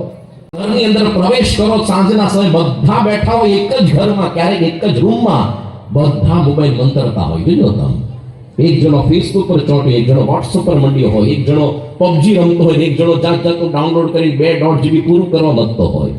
માણસ ઓનલાઈન રહે છે પેલા ઇન્ટરનેટ દ્વારા, પણ ઘરથી ઓફલાઈન થતો જાય છે. આપણા ફેસબુક ફ્રેન્ડ્સ વધ્યા, પણ રિયલ ફ્રેન્ડ્સ એ આપણા ઘટી ગયા. વર્ચ્યુઅલ એમના આભાસી દુનિયાની અંદર જીવ્યા રાખીએ છીએ. આજે એક જ બેડરૂમમાં પતિ પત્ની હોય. પ્રમુખ સાંઈ મહારાજ કહેતા કે આ બધી જે આધુનિકતા એક અભિશાપ નથી. વિવેકપૂર્વક જો વાપરીએ તો આપણા માટે આશીર્વાદ છે, પરંતુ જો વિવેક વગર વાપરીએ તો એ જ વસ્તુ આપણા માટે અભિશાપ છે. આજકાલ આ વિવેક બજારમાં એમને મળતો નથી, એ આવા દિવ્ય સત્સંગમાં આવવાથી, સાંભળવાથી મળે. સ્કૂલ કોલેજની અંદર પ્રાપ્ત ન થઈ ગઈ. ત્યાં તો મોબાઈલમાં ટેકનોલોજી કેવી અપડેટ કરી, નવી એપ્લિકેશન કેવી રીતના નાખવી, કોને બાટલી બૂચમાં મારી પૂરવો. આજે કેટલા ઓનલાઈન ફ્રોડ્સ થયા. પહેલાના સમય હતા જ્યારે કોકના ઘરમાં પૈસા લૂંટવા અડધી રાત્રે કાળા કપડાં પહેરીને મોઢે બોકાની વાળીને જવું પડતું, ક્યારેક દંડાએ ખાવા પડતા. ચડ્ડી બનિયાનધારી ગેંગ આવતી દાહોદની અંદર, તેલ ચોપડી હાથમાં જ ન આવે. લો, રોજ કોકને કોકના ઘરમાં ધાડ પાડતી. આજે કોઈના ઘરની અંદર જવાની જરૂર ન પડી. આજે લેપટોપ ખોલીને બોસો મોબાઈલથી. અરે આજે ઓનલાઈન ફ્રોડ, ડિજિટલ સ્કેમ, એનાથી કોઈનું પણ બેંક એકાઉન્ટ ખાલી કરી શકો. ખોટે ખોટા તમારે પેલા લિંક્સ મોકલવાની, QR કોડ મોકલવાનો, છેતરપિંડી કરવાની, ડિજિટલ એરેસ્ટ, જાત જાતના ગબરગણ ધંધા. આ બધા ભણેલા ભૂતના પ્રશ્નો છો. આ એટમ બોમ્બની શોધ કરનાર એ કોઈ અભણ માણસ નહોતો, ભણેલા ભૂત જ હતા ને. અરે વર્ષો પહેલા અમેરિકાની અંદર ટ્વિન ટાવર્સ નામના બહુ જ મોટા મોટા ઊંચા બિલ્ડિંગમાં પ્લેન ભટકાડી નીચા પાડનાર બિન લાદેન એ કઈ અભણ નહોતો, સિવિલ એન્જિનિયર થયો હતો. સિવિલ એન્જિનિયરનું કામ શું હોય છે? મકાનને નીચેથી ઉપર કેવી રીતના ચણવું. પણ સંસ્કાર વગરનો ભણેલો ભૂત હતો, એટલે ચણાઈ ગયેલા મકાનને હેઠું કેમનું પાડવું એ વિચાર કર્યા. Reverse engineering, reverse. આજે આ ધંધા કરે છે. એટલા માટે એક વખત પ્રમુખ સાંઈ મહારાજ અટલાદરામાં હતા. ત્યાં આપણું BAPS છાત્રાલય એનો વાર્ષિકોત્સવ હતો. એમાં MS યુનિવર્સિટીના વાઇસ ચાન્સેલર પ્રોફેસર મદન આવ્યા હતા. એને વાત કરી કે તમારા જે ગુરુકુળો કે છાત્રાલયો એ જોઈને ભારત વર્ષની અંદર પ્રાચીન ગુરુકુળોની અમને યાદ આવે છે. અને આજે અમારી બધી આ કોલેજો એની અંદર ભણેલા ગણેલા વાંદરાઓ પેદા થાય છે. વાંદરો હજી અભણ હોય તો તોફાન કરે, પણ માપનું કરે. પણ ભણેલો માણસ તો બુદ્ધિપૂર્વકનું તોફાન કરે. જુઓ તમે, કદાચ અભણ માણસ ચોરી કરીને શું કરે? ટ્રેનના પાટા ચોરી જાય, ટ્રેનમાંથી બાથરૂમમાં નળ કાઢી જાય, સીટો ચોરી જાય. ભણેલો માણસ તો આખી ટ્રેન ગાયબ જ કરી દે. પેપર ઉપર જ બોલતી હોય, પૈસા આવી ગયા હોય 20, 25 કે 100 કરોડ બેંકમાં જમાઈ થઈ ગયા હોય, પણ આવી જ ન હોય અસ્તિત્વમાં. જ્યારથી ભારત સરકારે આધાર કાર્ડ લિંક કરવાનું ચાલુ કર્યું બેંકના ખાતા સાથે, 3 કરોડ LPG કનેક્શન નકલી નીકળ્યા. મદ્રેસાની અંદર ભણનારા 2 લાખ જેટલા છોકરા ભૂતિયા છોકરા નીકળ્યા હતા જ નહીં. 70 વર્ષથી ફંડ મળતું હતું. કેટલા એવા બધા બિનજરૂરી મળ્યા બધા કનેક્શન્સ. આ 25,000 જેટલી શેલ કંપનીઝ મળી, એટલે કે નકલી બનાવટી કંપનીઓ બધી કાળા નાણાંને ધોળા કરવા માટેની. તો દુનિયાની અંદર ભણતરથી જ બધું થાય એવું નથી. જ્યાં સુધી સંસ્કાર ન હોય, પ્રમુખ સ્વામી એટલે કહેતા કે સંસ્કાર વગરનું શિક્ષણ આપણું ભક્ષણ કરશે અને સંસ્કાર સહિતનું શિક્ષણ એ જ રક્ષણ કરી શકશે. તો આ કઈ સંસ્કાર મોટા મોટા સુપર મોલમાં ઓનલાઈન ફ્લિપકાર્ટ એમેઝોનમાં નથી મળતા 1-2 કિલો. એ આ સત્સંગમાં આપણે આવીએ તો આપણા દીકરા આવે તો એને નાનપણથી સંસ્કાર મળે. લાવવા પડે આપણા દીકરાઓને, ભલે મંદિરમાં આવે તોફાન કરે પણ એક વખત એને રસ પડશે તો પછી તમારે અમુક ટાઈમ પછી કહેવું નહીં પડે. આ દિવ્ય એટલો સત્સંગ છે. પ્રમુખ સાંઈ મહારાજ અને યોગીજી મહારાજે એટલો સુંદર વિચાર કર્યો છે વર્ષો પહેલા. એને ખબર હતી કે માતા પિતા પાસે આજે ટાઈમ નથી પોતાના હિન્દુ બાળકોને સંસ્કાર આપવાનો. એટલા માટે બાળ મંડળની શરૂઆત BAPS માં થઈ. નાના નાના બાળકોને સંસ્કાર આપવામાં એક અભ્યાસ સરખું કરો. આ ટીવી સિનેમાથી દૂર રહો, બજારની ખાણીપીણીથી દૂર રહો, માતા પિતાની આજ્ઞાનું પાલન કરો, એને પગે લાગો અને રોજ સવારે પૂજા કરીને દિવસની શરૂઆત કરો. નાનપણથી આવા ઉત્કૃષ્ટ સંસ્કાર એ તમારા ઘરની અંદર કુળ દીપક પેદા કરશે.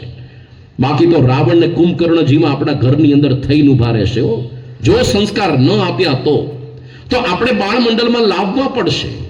ઘણાને તો એવી એલર્જી હોય સ્વાયણ સંપ્રદાય પ્રત્યે, દીઠા ન ગમ્યો સાધુડા, જો ચોખ્ખા ઘીના લાડવા આયા લે. વિચાર તો કરો, લાડવા ભાવે જ આજકાલ કોઈને? આઉટડેટેડ આઈટમ થઈ, હવે બદલો. આમ આ બર્ગર ને સેન્ડવિચ ને થોડુંક વળી આ પેલા સમોસા ને હું લાડવા આજે ભાવતા હશે અને આખી આજીવન લાડવા જ ખાઈએ છે. અને એવું લાગતું હોય તો તું બની જા હાલ સાધુ, બની જાને. ઘણા કે સાઈડના સાધુ થવું બહુ સારું, આવી જાન કોણ ના પાડે છે? નાના ધમલાની માં યાદ આવી જાય પાછી. ગુણાતીતાનંદ સ્વામીના સમયમાં અક્ષરાનંદ સ્વામી કરીને હતા. એક વખત ગામડે વિચરણ કરવા ગયા. એક હરિભગત રડતો રડતો સ્વામી મને સાધુ કરો, ઘરથી બચાવો, ઘરથી બચાવો. પેલા સ્વામી કહેલા ઘરથી શું બચાવવાનો? ઘરમાં તો શાંતિ થાય, પૃથ્વીનો છેડો ઘર. અરે મારું બૈરું એવું માથા ભારે છે ને કે મને ધોળા દિવસે રૂમમાં પૂરીને ખાસડે ઠપકારે જ, મને જૂતિયા મારે જ. લે ઓલા સ્વામી કે હારું થયું આવું સાંભળ્યું, હારું થયું અમે સાધુ થઈ ગયા, નહીં તો અમને આવું ભટકાત ભયડા જપ તો હું થાત. કે હાલ અમારી ભેગો ફર ચાલ વિચરણમાં ભેગો લીધો. શ્રાવણ માસમાં ને રોજ અલગ અલગ હરિભક્તોના ઘરે જમવાનું હોય. હરિભક્તોને તો મહેમાન આવ્યા હોય, મોંઘેરા મહેમાન સંતો કહેવાય, એટલે સારામાં સારું બનાવે. અમથા તમારા માટે ન બનાવે. તમારે ક્યારેક ઘરમાં સારું ખાવું હોય તો સંતોને ભોજનનું આમંત્રણ આપવું, તો તમને ખ્યાલ આવશે મારા પત્ની પાસે કેવી અદ્ભુત કળા છે, આવું આવડે જ ખરું બનાવતા. બાકી તમારા માટે કોઈ દિવસ નહીં બનાવે, જોજો તમે. એટલે રોજ અલગ અલગ જગ્યાએ બાસુંદી ને શ્રીખંડ ને પૂરી ને આ બધું જાત જાતનું ખાવા મળ્યું. અને શ્રાવણ માસના અંતે તો ડબલ સાઈઝ થઈ ગયો, પાડા જેવો XXX ક્યુબ સાઈઝનો. પછી તો શ્રાવણ માસ પૂરો થયો ને એક હરિભક્તના ઘરે બધા લાઈનમાં હરિભક્તો જમવા બેઠા હતા. અક્ષરંશે આવડા મોટા લાડુ પીરસતા હતા બધાને. અને પેલા એક લાડુ હાથમાં પકડેલો, મોઢામાં બટકું ભરેલું ચાવતો હતો અને છતાંય આંખમાંથી ટપક આંસુ પડતા હતા, ડ્રીપ ઇરિગેશન સિસ્ટમની જેમ. એટલે સ્વામીએ પૂછ્યું, અલા શું દુઃખ પડ્યું તને? કોઈ હરિભગત વઢ્યા? કે ના હરિભગત તો ઘરથી બધું સાચવે એવા છે. તો સંતો કઈ વઢ્યા? ના સંતો તો મા બાપ જેવા જ. કે તો દુઃખ પડ્યું શું તો રડે છે? એ કે મને તો સ્વામી એવો વિચાર આવ્યો, 1 મહિનાથી તમારી ભેગો ફરું છું ને આટલું સારું ભોજન જમું છું, પણ ઘરે ઓલી બિચારી ધમલાની માં શું ખાતી હશે? કે ધમલાની માંથી બચીને તો અહીંયા આવ્યો, પણ આ સ્નેહનો તંતુ છૂટે નહીં. બોલે ખરા સાધુ તો સાઈડ આવી જાને, કોણ ના પાડે છે? અરે અહીંયા તો મહિનાના 5 ઉપવાસ કરવાના ઘર ભેગો થઈ જાય. ઓલો ગામડે વિચરણ કાયમી પડ્યા નહીં રહેવાનું. બાકી આ સંતો પડ્યા નો રે. ગોધરામાં શા માટે અહીંયા આવે? નાના ગામડાઓમાં શું મળવાનું હોય છે? અહીંયા તો ઝીરો કોસ્ટિંગ, જે તમે આપો અહીંયા સેવાય બધું તમે જ ખાવાના. અમે થોડા ખાઈને લઈ જવાના ત્યાં રીંગણાનું શાક વગેરે. પણ ટૂંકની અંદર સંતોને ગમે તેમ ઈચ્છા કે કેમ કરીને આ લોકો સત્સંગથી અભિમુખ થાય, નહીતર આપણે વિમુખ જ થઈએ. તો આપણે મંદિરમાં આવવું પડશે, આવા સત્સંગમાં આવવું પડશે, આપણા બાળકોને લાવવા પડશે. કારણ કે અમુક ઉંમર પછી જ્યારે આપણું બાળકો નહીં માને, પણ નાનપણમાં જો સત્સંગનો રંગ લગાડ્યો હશે તો એ સંતોનું માનશે, તમારું નહીં માને. અમરેલીની અંદર આપણે એક ડોક્ટર છે, અને એવું કઈ વર્ષો પહેલા આપણે તો ભારતમાં મેડિકલ કોલેજીસ બહુ હતી નહીં, એટલે એના દીકરાને પોતે મેડિકલનું ભણાવવા, MBBS નું ભણાવવા રશિયા મોકલ્યો. એ વખતે રશિયા યુક્રેનમાં બહુ કોલેજીસ હતી. પછી 6 વર્ષે પાછો આવ્યો ભણીને, તો ત્યાંનું પાર્સલ લઈને આવ્યો. લે ત્યાંની છોકરી બી આવ્યો પરણવા. એને આવું કીધું નહોતું, એને ભણીને આવવાનું ખાલી કીધું. ત્યાંની છોકરી પરણવા લઈ આવ્યો, ધોળી ચામડી વાળી. એના માતા પિતાએ બહુ સમજાવ્યો, અલા કેવી રીતના સમાજ તને સ્વીકારશે? તું કાળો ને પેલી ધોળીને કાબર ચિત્રા થશે, પછી તો હાઇબ્રિડ છોકરા. આ કેવી રીતના સમાજ સ્વીકારશે? ને ધર્મ આપશો કયો તમે? કારણ કે તું હિન્દુ પેલી ખ્રિસ્તી, તો કેવી રીતના થશે આ? એ ગમે તેમ હું પુરુષને ઓલી સ્ત્રી એટલે પરણાય, પુરુષ પુરુષને ન પરણે, સ્ત્રી સ્ત્રીને ન પરણે. પરદેશમાં તો બધું હાલે છે, ઠેકાણું જ નથી કઈ, કોઈ જ્ઞાતિ જેવું જ નથી રહ્યું ત્યાં, LGBTQIR. પણ હું પુરુષને સામેવાળી સ્ત્રી એટલે અમારે પરણાય. બહુ આને સમજાવે પણ સમજ્યો જ નહીં. એના સગા સંબંધીઓ મંડ્યા, ન જ સમજ્યો. છેલ્લે એના માતા પિતા એક શસ્ત્ર અજમાવ્યું કે આપણે કામ કરીએ, તને સ્વીકારી લઈએ, પણ એક છેલ્લે પ્રમુખ સ્વામી મહારાજને પૂછી લઈએ. એ જો હા પાડે ને આ લગ્ન સંબંધ, તો આપણે કોઈ જ વાંધો નથી, આ દીકરીને સ્વીકારી લઈશું. અને પેલો છે ને છોકરીને પ્રોમિસ આપીને આવ્યો હતો ત્યાં કે ગમે તેમ હું તને પરણે પાર કરીશ, તું ચિંતા ન કર. આવ એટલે જોખમ ખેડીને આવી હતી રશિયાની ધોળી. અને પછી છેલ્લે પ્રમુખ સાહેબને પૂછ્યું આમણે, ત્યારે પ્રમુખ સાહેબ બહુ શાંતિથી સમજ્યા, અત્યારે તો ખાલી આકર્ષણ થોડુંક છે, એ તો 1-2 વર્ષમાં જતું રહે. પછી તારા દીકરાનું તો વિચાર કરો, કયા નામ રાખશો એને, અને સમાજ સ્વીકારશે કેવી રીતના, કયો ધર્મ પડાવશો. એ વખતે તારે આજીવન હેરાન થવું પડશે ને સમાજમાં નીચું જોવું પડશે. ઓલાને સમજી ગયો એક ઝાટકે. એના માતા પિતા સગા સંબંધીનો ન માન્યો, પણ પ્રમુખ સાહેબના એક વચને પેલીને પ્રોમિસ આપીને લઈ આવ્યો તો પાછી મોકલી દીધી, જતી રહે જા. આ તાકાત છે સત્સંગની. ક્યારેક જ્યારે તમારા દીકરા તમારું નહીં માને, સત્સંગમાં નાનપણથી જોડ્યા હશે, તો એને સત્સંગનો રંગ લાગ્યો હશે, તો તમારા થઈને રહેશે, હિન્દુ રહેશે, બાકી નહીં રહે. આજે ઘરની અંદર પણ જો આપણે પારિવારિક શાંતિ જોતી હોય તો સત્સંગમાં આવવું પડે. આજકાલના ઘર કેવા થયા, આપણા હોટલ ને ધર્મશાળા જેવા.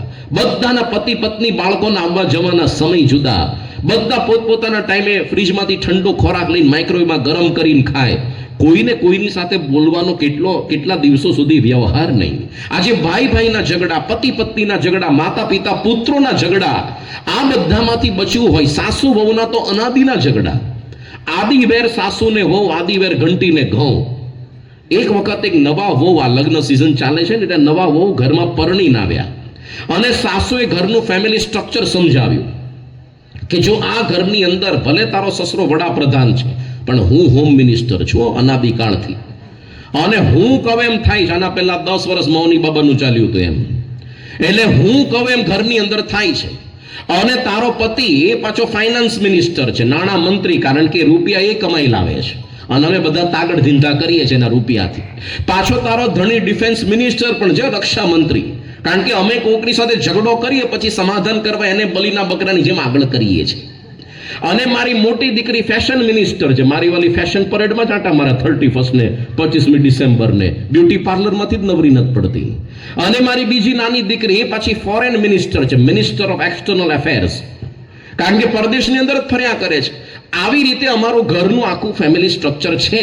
હવે બોલ તારે કયું ખાતું સંભાળવું છે? એટલે બહુ કે લે સારા સારા મલાઈદાર ખાતા તો તમે જ વેચી લીધા, મારા ભાગમાં પૂછડિયા આવ્યા, તો હું તો હવે વિરોધ પક્ષની નેતા બનીશ. હવે ધક્કા મૂકી કરવાનું, માથા ફોડવા આ ધંધો કરીશ હવે હું. તો પ્રમુખ સામે કહેતા કે ઘરના સંબંધો સુધરે ક્યારેક, જ્યારે સાસુ એવી નવી આવેલી વહુને પોતાની સગી દીકરી સમજે, અને નવી આવેલી વહુ સાસુને સગી માતા સમજે, તો આ સંબંધો સુધરે. પણ એમ નામ થતું નથી. ઘરની અંદર શાંતિ રાખવા માટે, ઘરનું વાતાવરણ મંદિર જેવું કરવું હોય, એના માટે પ્રમુખ સાહેબ મહારાજ 2 ઉપાય સૂચવતા. પહેલું છે સમૂહ ભોજન. દિવસના એક ટાઈમ સમૂહ ભોજન કરો. એની અંદર આપણા બાળકો ફક્ત ભોજન નથી કરતા, માતા પિતાનો પ્રેમ જમે છે. અને બીજો ઉપાય સ્વામી કહેતા ઘર સભા. તમે અઠવાડિયામાં 1 કે 2 વખત ભેગા થાવ, 10-15 મિનિટ માટે. મોબાઈલ મૂકો, સ્વિચ ઓફ કરીને બાજુમાં સાયલેન્ટ કરીને, અને ભેગા બેસીને કંઈક 10-15 મિનિટ ધાર્મિક ગ્રંથનું વાંચન કરો, અને પછી તમારા ફેમિલી પ્રોબ્લેમ્સની ચર્ચા કરો. એના લીધે પતિ પત્નીના ઘર્ષણ મટી જાય છે. કેટલા બધા છૂટાછેડા લેતા અટક્યા. અરે સાસુ વહુના ઝઘડા કાયમના મટી જાય. ભાઈ ભાઈની અંદર આ સંબંધો સુધરે. માતા પિતા પુત્રોને સમજી શકે, પુત્રો માતા પિતાને સમજે, બિનજરૂરી ડિમાન્ડ ન કરે. કેટલો બધો આની અંદર ફાયદો થતો હોય છે. તો આ બધું જ આપણને પ્રાપ્ત થાય છે આ સત્સંગથી. આ સત્સંગ આપણને સ્થિર રાખે છે, આપણને એક પ્રકારની સમજણ આપે છે. કારણ કે માણસ ફક્ત રોટી કપડા મકાનથી નથી જીવતો. જીવનની અંદર સંસારના જે ઝંઝાવાતો આવશે, એની અંદર કોઈ તમારો પૈસા, પ્રતિષ્ઠા, સંપત્તિ કામમાં નથી લાગતું. સંસાર તો છે સુખ દુઃખનો દરિયો, તેમાં તરી શકે કોઈક જ તરિયો. સંસાર છે સુખ દુઃખનો દરિયો, તેમ તરી શકે કોઈક જ તરિયું, સંત સમાગમ કરીને મનને મારીએ રે. રૂડું સ્વામી નારાયણ નામ નિત્ય સંભારીએ રે. આ સુખ દુઃખના દરિયામાંથી એમના પોતાના બાહુબળે નથી તરી શકાતું, આ સત્સંગ રૂપી નૌકાથી જ તરાય છે. જનક રાજા રોજ અષ્ટાવક્ર ઋષિનો સત્સંગ કરવા આવતા. એક વખત એવું બન્યું કે જનક રાજા મોડા પડ્યા, એટલે ઋષિએ કથા ચાલુ ન કરી. સામે 88,000 ઋષિ તો બેઠા હતા બીજા બધા, પણ અષ્ટાવક્ર ઋષિએ કથા ચાલુ ન કરી. એટલે જે 88,000 ઋષિએ કીધું કે તમે બહુ લાગવગ વાળા થઈ ગયા છો. જનક મોટો માણસ એટલે એ આવે પછી જ કથા કરો, અમે બધા છીએ દેખાતા નથી. કે જનક જેવી શ્રદ્ધા તમને કથા સાંભળવામાં નથી. અરે કેવું કહી શકો તમે, અમે તો સાધુ છીએ ને પેલો ગૃહસ્થ છે, અમને ન હોય તો આવવા દો એને. ચલો પહેલા તો તમે કહો ગઈકાલની કથામાં શું હતું, કે એ ખબર નથી હો, ભગવાનની વાતો હતી. ઘણા તો કથા આખી ઉપરથી જ જતી હોય, ખબર જ ન પડે. ઘણા તો છે ને હમણાં શું શાક હતું ને શું રોટલા હતા એ ખબર રહેશે, પણ કથામાં શું આવ્યું ને ખબર જ નહીં હોય. જોજો આ પ્રકારનું હોય. એક વખત એક ગામમાં 1 મહિનો રામાયણની પારાયણ ચાલી. 1 મહિનો એક દાદા રોજ વહેલા આવીને બેસતા અને એવા મસ્તીથી ડોલે, આપણને લાગે આના જેવો કોઈ ઉત્કૃષ્ટ શ્રોતા જ નથી. પછી આ મહિનો પૂરો થયો પછી પુરાણી મળવા આવ્યા, તમારી કથામાં બહુ મજા આવી, બહુ મજા આવી. કે પણ એક વસ્તુની ખબર જ ન પડી કે એવું શું થયું કે મારી આટલી સારી શૈલી સમજાવવાની શું ખબર ન પડી કે સીતા માતાનું હરણ થયું, પછી હરણમાંથી 5 સીતા બની કેમ નામ રહ્યું, આવું પૂછ્યું પેલા. ઓલો પુરાણી ચક્કર ખાઈને પડી ગયો. લોકો હું સમજતા હશે કથામાં, સીતા માતામાંથી હરણ બની ગયું, જંગલમાં ભાગી ગયું. લે ત્યારથી અપહરણ શબ્દ વાપરવો પડે, નહીં તો ઘણા કે ભારતમાં શું ટેકનોલોજી હતી, માણસમાંથી પશુ બનતું ભાગી જતું હતું. ખબર જ નહીં કથામાં શું આવ્યું ને ગયું. વગર ઋષિ બોલ્યા જો તમારા જનકમાં ફેર ખરો કે નહીં. અને ઋષિએ પછી ખોટે ખોટી આખી નગરી આજુબાજુ સળગતી દેખાડી. તો બધા ઋષિ મુનિઓ ભાગ્યા, બધા પોતપોતાની વસ્તુ કહે કે મારી લંગોટ હળગી જશે ને કે મારી તુંબડી હળગી જશે, મારું ગાતરિયું હળગી જશે. પણ જનક રાજા આટલો મોટો દરબારી હતા તોય બેઠા રહ્યા. એટલે ઋષિએ અષ્ટાવક્ર ઋષિએ પૂછ્યું તમારું કઈ સળગતું નથી? એણે કહ્યું મિથિલાયામ પ્રદીપ્તાયામ ન મે દહ્યતે કિંચન. આખી મિથિલા સળગે છે, એમાં મારું કાંઈ જ નથી સળગતું. લો કંઈ જ નહીં. આ સ્થિરતા કહેવાય. પણ આવે છે સમજણ સત્સંગ થકી. બાકી ઘણી વખત તો લોકો હોય મહાજ્ઞાની પણ એને પોતાને જ કામમાં ન આવે. એક વખત આવું ગામ હતું ડેરોલ જેવું, અને એક ભાઈ પોતાને મહાજ્ઞાની માનતા. કોઈનું પણ મૃત્યુ થાય એને છાના રાખવા જતા કે ભાઈ મરણા જળના સંસાર છે, આ લોકનું નામ જ મૃત્યુ લોક છે, અહીંયા તો બધા મરવાના. પછી એક વખત આજુબાજુના લોકોએ સાંભળ્યું ભાઈ પોતે પોકે પોકે રડતા હતા. તો લોકોએ કીધું તમને શું દુઃખ પડ્યું, તમે તો બીજાને છાના રાખવા જતા હતા. કે મારી બકરી મરી ગઈ. કે એટલે બકરીમાં હું ધાડ મારી, લોકોના તો પુત્ર પુત્રી, એના પતિ પત્ની, કાકા કાકી મરતા હતા, છાના રાખતા હતા. બકરીમાં હું એટલું દુઃખ થયું કે માણસો તો બીજાના મરતા હતા, બકરી તો મારી મરી. પગ નીચે રેલો આવે ને ત્યારે સમજણ કામમાં નથી લાગતી હોતી. કથા સાંભળી હોય તો આપણું બખ્તર ઘડાય. ખંભાતની અંદર સદા શિવભાઈ શેઠ કરીને રહેતા. એને મોટી ઉંમર થઈ, ઘરડા થયા, ઈચ્છા થઈ કે મારી સમગ્ર જીવનની મૂડીથી એક સારું ઘર બનાવવું. એટલે લાકડાની આખી ફર્સ્ટ ક્લાસ હવેલીમાં બધી એની જીવન મરણની મૂડી વાપરી નાખી. અને એનું ઉદ્ઘાટનનું આમંત્રણ આપવા માટે વડોદરાની અંદર ગોપાળાનંદ સ્વામી પાસે ગયા કે આવો ઉદ્ઘાટનમાં. ગોપાળાનંદ સ્વામી કે 1 અઠવાડિયું કથા સાંભળને તો જાવું, નહીતર નહીં. અને ન છૂટકે સાંભળવાય પડી. અને 1 અઠવાડિયા દરમિયાન જે સાંખ્ય વિચારની અદ્ભુત વાતો કરી કે આ જગત નાશવંત છે, બધું છોડીને જવાનું જ. અને અઠવાડિયા પછી એની પાસે પત્ર આવ્યો, હવેલી આખી બળીને રાખ થઈ ગઈ. જેમ ગોપાલ નમકીનની ફેક્ટરી બળી ગઈ એમ આખી હવેલી તમારી હળગી ગઈ. તો લેશ માત્ર દુઃખ ન થયું હોય એને. આવી ગયા પત્ર લઈને ગોપાળન સાહેબ પાસે, સ્વામી હવે મને ખબર પડી કે તમે 6 દિવસ સુધી મને કથા કેમ સંભળાવી. મને એટલી આસક્તિ હવેલીમાં હતી કે જો તમારી કથા ન સાંભળી હોત હવેલી ભેગો હું સળગી મરેત. પણ હવે જ્ઞાન થઈ ગયું, 1 દિવસ તો જવાનું જ હતું, અત્યારે જતું રહ્યું. આ સમજણ જે આવે છે ને સત્સંગ થકી આવે છે. આ જે દિવ્ય સત્સંગ એ આપણા વર્ષો જૂના વ્યસન કઢાવી નાખે છે. દુનિયાની અંદર તમે જો સાયણના સાધુ સિવાય કોઈ કેસેની વ્યસન મૂકો, લોકો આજકાલના એવા બધા વિચિત્ર નાટારંગ કરશે, સામેથી તમને ગુટકા ને બીડી પીવડાવશે. આજે કદાચ મોટી જાહેરાત લખી હોય કે ચલો smoking is injurious to health, એની સામે બીડી ફૂંકતો હોય. જોજો તમે આ દિવ્ય સત્સંગ ક્યારેક આપણું અંતરનું બળ કામ નહીં કરે પણ ભગવાનને સંતનું કરશે. વડોદરાની અંદર અરવિંદભાઈ કરીને હતા અને 1992 સુધીની સાલમાં 50 લાખ રૂપિયાનો દારૂ પી ગયા હતા. કેટલો? એ વખતમાં 50 લાખ એટલે મોટું કહેવાય આંકડો. કારણ કે એનો ક્રમ જ હતો સોમથી શુક્રવાર સુધી રૂપિયા કમાવાના. શુક્રવારે ગુજરાત મેલ કે સૌરાષ્ટ્ર ક્વીન કોક પકડવાની મુંબઈ જતી ટ્રેન, શનિવારે સાન્તાક્રુઝ વિસ્તાર મુંબઈમાં એમાં સારંગ ડાન્સ બાર, એટલે દારૂ પીવાનો અડ્ડો, ત્યાં બેસવાનું, આખી રાત દારૂ ઢીંચવાનું, રૂપિયા ખલાસ કરીને રવિવારે પાછું આવવાનું. પણ ભૂલમાંથી એના લગ્ન એક સત્સંગી બહેન સાથે થયા. લગ્ન પછી ખબર પડી પેલી બહેનને કે આ તો મારો દારૂડિયો પતિ તો દારૂડિયો છે. આખી રાત પેલી બિચારી બહેન પ્રાર્થના કરે, ભગવાન સાંઈની માળા ફેરવે, પ્રમુખ સાંઈને પ્રાર્થના કરે, મારા ધણીના અંતરમાં કંઈક સુધારો થાય. અને 1992ની સાલમાં જ્યારે ગાંધીનગર અક્ષરધામનો ઉદ્ઘાટન મહોત્સવ હતો, એક વખત પ્રમુખ સાંઈ મહારાજે આમને રાત્રે દર્શન દીધા અને વાત કરી કે કાલે તું મને ગાંધીનગર આવીને મળજે. પેલા ગયા એટલે પ્રમુખ સ્વામી ઓળખતા જ નહોતા. પહેલી વખત હાથ પકડીને કીધું કે હવેથી આ બધા વ્યસન છોડો. એને જણજણાટી થઈ, જાણે કોણ જાણે કરંટ લાગી હોય એવો. અને હજી એને મનાણું નહીં આ કેવી રીતના દારૂ છૂટે, કારણ કે આ તો નાનપણથી પીનારો હતો. ઘરે આવીને એને પોતે બોટલમાંથી દારૂ કાઢ્યો તો ઉલટી થાય સીધીઓ, અને ત્યારથી દારૂ ગયો. 3 અઠવાડિયા સુધી મુંબઈ ન ગયો પીવા માટે. એટલે પેલા ડાન્સ બારનો માલિક એના માટે પ્રાઇમ કસ્ટમર હતો. આવો અગત્યનો ગ્રાહક તો ખોવાય નહીં ને. એટલે એને ફોન કર્યો, અલા તો આઉટ ઓફ ઇન્ડિયા ગયો, આવતો કેમ નથી? કે મેં છોડી દીધો દારૂ. ઓલો હસવા માટે હું ટાઢાપોરના ગપ્પા મારે છે કે તું એવો અઠંગ વ્યસની છો, કોઈ તને દુનિયામાં દારૂ છોડાવી શકે તેવું જ નથી, ભગવાન હોય તોય. અને તને એનો વહેમ હોય તો આવ પાછો ચલો મુંબઈમાં, અમે ભરપૂર પ્રયત્ન કરશું દારૂ તને પીવડાવવાનો. તું ન પીવે તો પછી અમે તને 5000 રૂપિયા આપશું. જો તું પીવે તો તારે અને અમને બધાને 5000 રૂપિયાની પાર્ટી આપવાની. અને આ ચેલેન્જ સ્વીકારીને ગયો પાછો.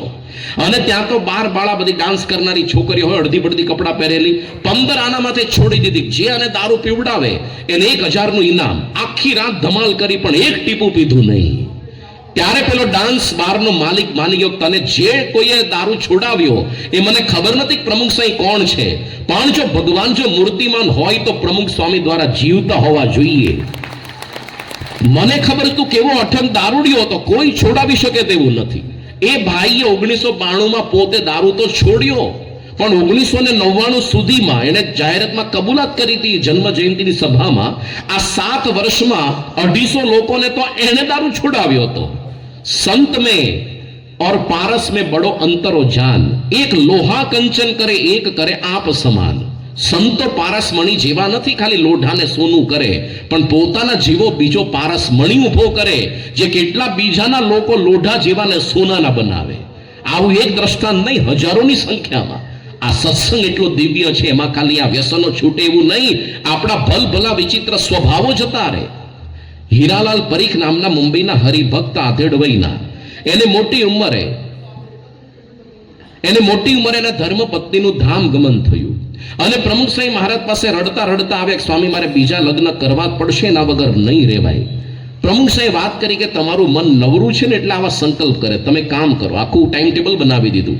સવારે મંદિરમાં આવવાનું, મંગળા આરતીમાં શણગારની અંદર ત્યાં સુધી ફુલહાર કરો, પછી કથા સાંભળો, બપોરે જમીન જવાનું 12 વાગે, ઘરની અંદર સુઈ જવું તો સુઈ જાવ, નહીં તો કથા વાંચન કરો, સાંજે પાછા મંદિર આવો, રાત્રે જમીન જવાનું. તો તમારું મન પ્રવૃત્ત રહેશે ને સત્સંગમાં, તો તમને સંકલ્પ લગ્નના નહીં થાય. થોડા દિવસ ચાલી ગયું. પ્રમુખ સાંઈ ગયા પરદેશ. ત્યાં પત્ર લખ્યો મારે લગ્ન કરવા જ પડશે, હવે આશીર્વાદ આપી જ દો. પ્રમુખ સ્વામી કે અમે ભારતમાં આવીએ ત્યાં સુધી ખાલી થોડુંક તમે ખમિયા કરો, એટલે વેઇટ કરો. 8 મહિને ફરીને આવ્યા મુંબઈમાં, તો પહેલા જ દિવસે મળ્યા અને રડી પડ્યા, સ્વામી લગ્ન વગર નહીં જ ચાલે, હવે કોઈ મને ઉપદેશ ના આપો, લગ્ન કરવા જ છે. સ્વામી કે હજી તો ગઈકાલે થાક્યા પાક્યા આવે ને પહેલો ભટકાણો પેણ કરવું છે, શાંતિ રાખ, હજી થોડીક ધીરજ તો રાખ. અને પછી સ્વામી વિચરણ કરતા પ્રમુખ સ્વામી ગઢપુર ગયા. સૌરાષ્ટ્રમાં ગઢપુર ગામ છે. અને પેલા ભાઈ મુંબઈથી સ્પેશિયલ ટ્રેન ભાડું ખર્ચીને આવ્યા. અને હવે તો ધ્રુસકે રડી જ પડ્યા, સ્વામી લગ્ન વગર રહેવાતું જ નથી, આશીર્વાદ આપી દો, કોઈ વાત હવે કરતા જ નહીં, ઉપદેશની. સ્વામી પ્રસન્ન થઈ ગયા. આટલી બધી વખત 4 વખત તો નિષ્કપટ થઈ ગયો મારી સામે, દિલ ખોલીને વાત કરી. પ્રમુખ સ્વામીએ જે પહેરેલું હતું એનું ગાતરિયું કાઢીને આપી દીધું. રાત્રે તું સુવે ઓઢીને સુઈ જજે, તને સંકલ્પ નહીં થાય કે સ્ત્રી જાતિ કે જેવી કોઈ જાતિ આ દુનિયામાં હતી. અને એ ઘડીને એ પળ એ ભાઈ પોતે વર્ણન કરતા, ગમે એવા ભૂંડા સંકલ્પ થતા હોય પણ એક વખત પ્રમુખ સાહેબનું ગાતરી ઓઢીને સુવે જાણે સ્ત્રી જાતિ દુનિયામાં છે જ નહીં.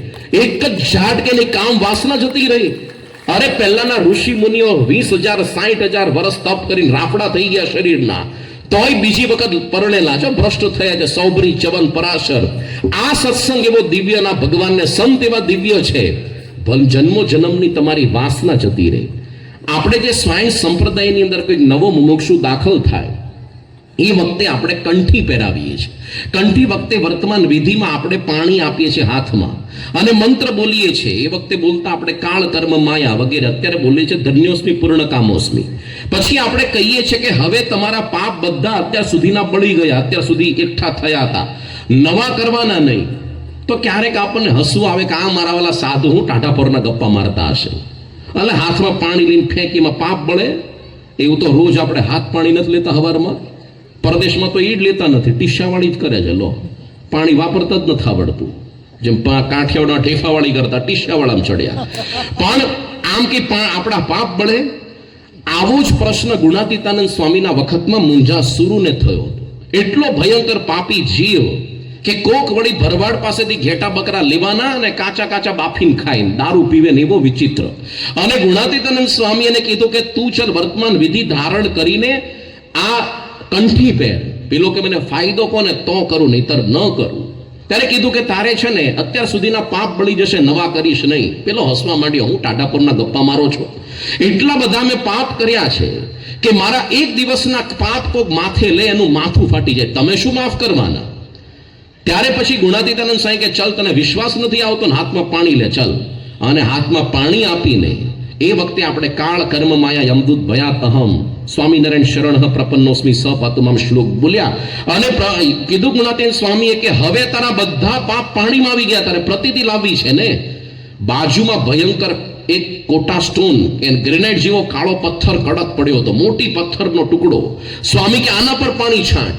અને એના પર પાણી છાંટ્યું તો પથ્થરના ટુકડા થઈ ગયા, ફાડ્યા. પેલો રાજી થઈ ગયો, સ્વામી તમે મારા કેટલા પાપ પાણી દીધા જન્મ જન્મના. આ ભગવાન સાઈડની કંઠી, આ વર્તમાન વિધિ, આ દિવ્ય સંબંધ છે. એનાથી આપણી કાળ, કર્મ, માયાથી રક્ષા થાય. જેના ગળાની અંદર કંઠી હોય એને જમદૂત કોઈ દિવસ તેડવા ન આવે. એ ભગવાન સાઈડનું વરદાન છે. અને આ કઈ ચકોચકીની કથા નથી, એનાથી ભૂત પ્રેતાદિક ભાગે. ટૂંકની અંદર આ કોઈ મંત્ર જંત્ર નથી આ સંપ્રદાય. તો સ્વામિનારાયણ સંપ્રદાય જીવન જીવવાની આદર્શ રીતિ શીખવે છે. અરે બીજી બધી વાત જવા તો એટલું તો છે કે તમે સ્વાયણ ધર્મનું પાલન કરતા હો તો ભીખ તો ન જ માગવી પડે. લોકો કહેતા હોય છે કે સ્વામિનારાયણ બહુ સુખી હોય, લે અહીંયા રૂપિયા છાપવા નોટન મશીન આપે છે કઈ, કે રૂપિયાના ઝાડ ખંખેરીને કરીએ છીએ આપણે. કહેતા હોય તમે દુનિયામાં ઘણા બધા ભિખારી જોયા હશે આપણે, રેલવે સ્ટેશનની બહાર, મંદિરોની બહાર, બસ સ્ટેન્ડની બહાર, ફલાણા કે નામ પે દે દે, ફલાણા કે નામ પે દે દે. કોઈ દિવસ એવો ભિખારી જોયો સ્વામિનારાયણ કે નામ પે દે દે? કોઈ દિવસ નહીં હોય. જોજો તમે. કેમ? કારણ કે ભગવાન સ્વામિનારાયણે પોતાના ભક્તો માટે વરદાન માંગ્યું છે કે મારા ભક્તના પ્રારબ્ધની અંદર ભિક્ષા માંગવાનું રામપાત્ર લખ્યું હોય તો એ મને આવે, પણ મારો ભક્ત અન્ન વસ્ત્રે દુખી ન થાય. દુનિયામાં લઈ આવો કોઈ અવતારી પુરુષ જેણે ભક્તો માટે આવી યાચના કરુણામય કરી હોય. તો બીજી બધી વાત તો જવા દો, ચલો મોક્ષની વાત આવતા જન્મે ફરી કરશું, આપણે ફરી આવશું ડેરોલ ગામમાં કે કાલોલમાં, ઘાલોલમાં. પણ એટલી તો ગેરંટી છે, તમે જો સ્વાયણની કંઠી પહેરી સત્સંગી થયા તો ભિક્ષા તો નહીં જ માગવી પડે.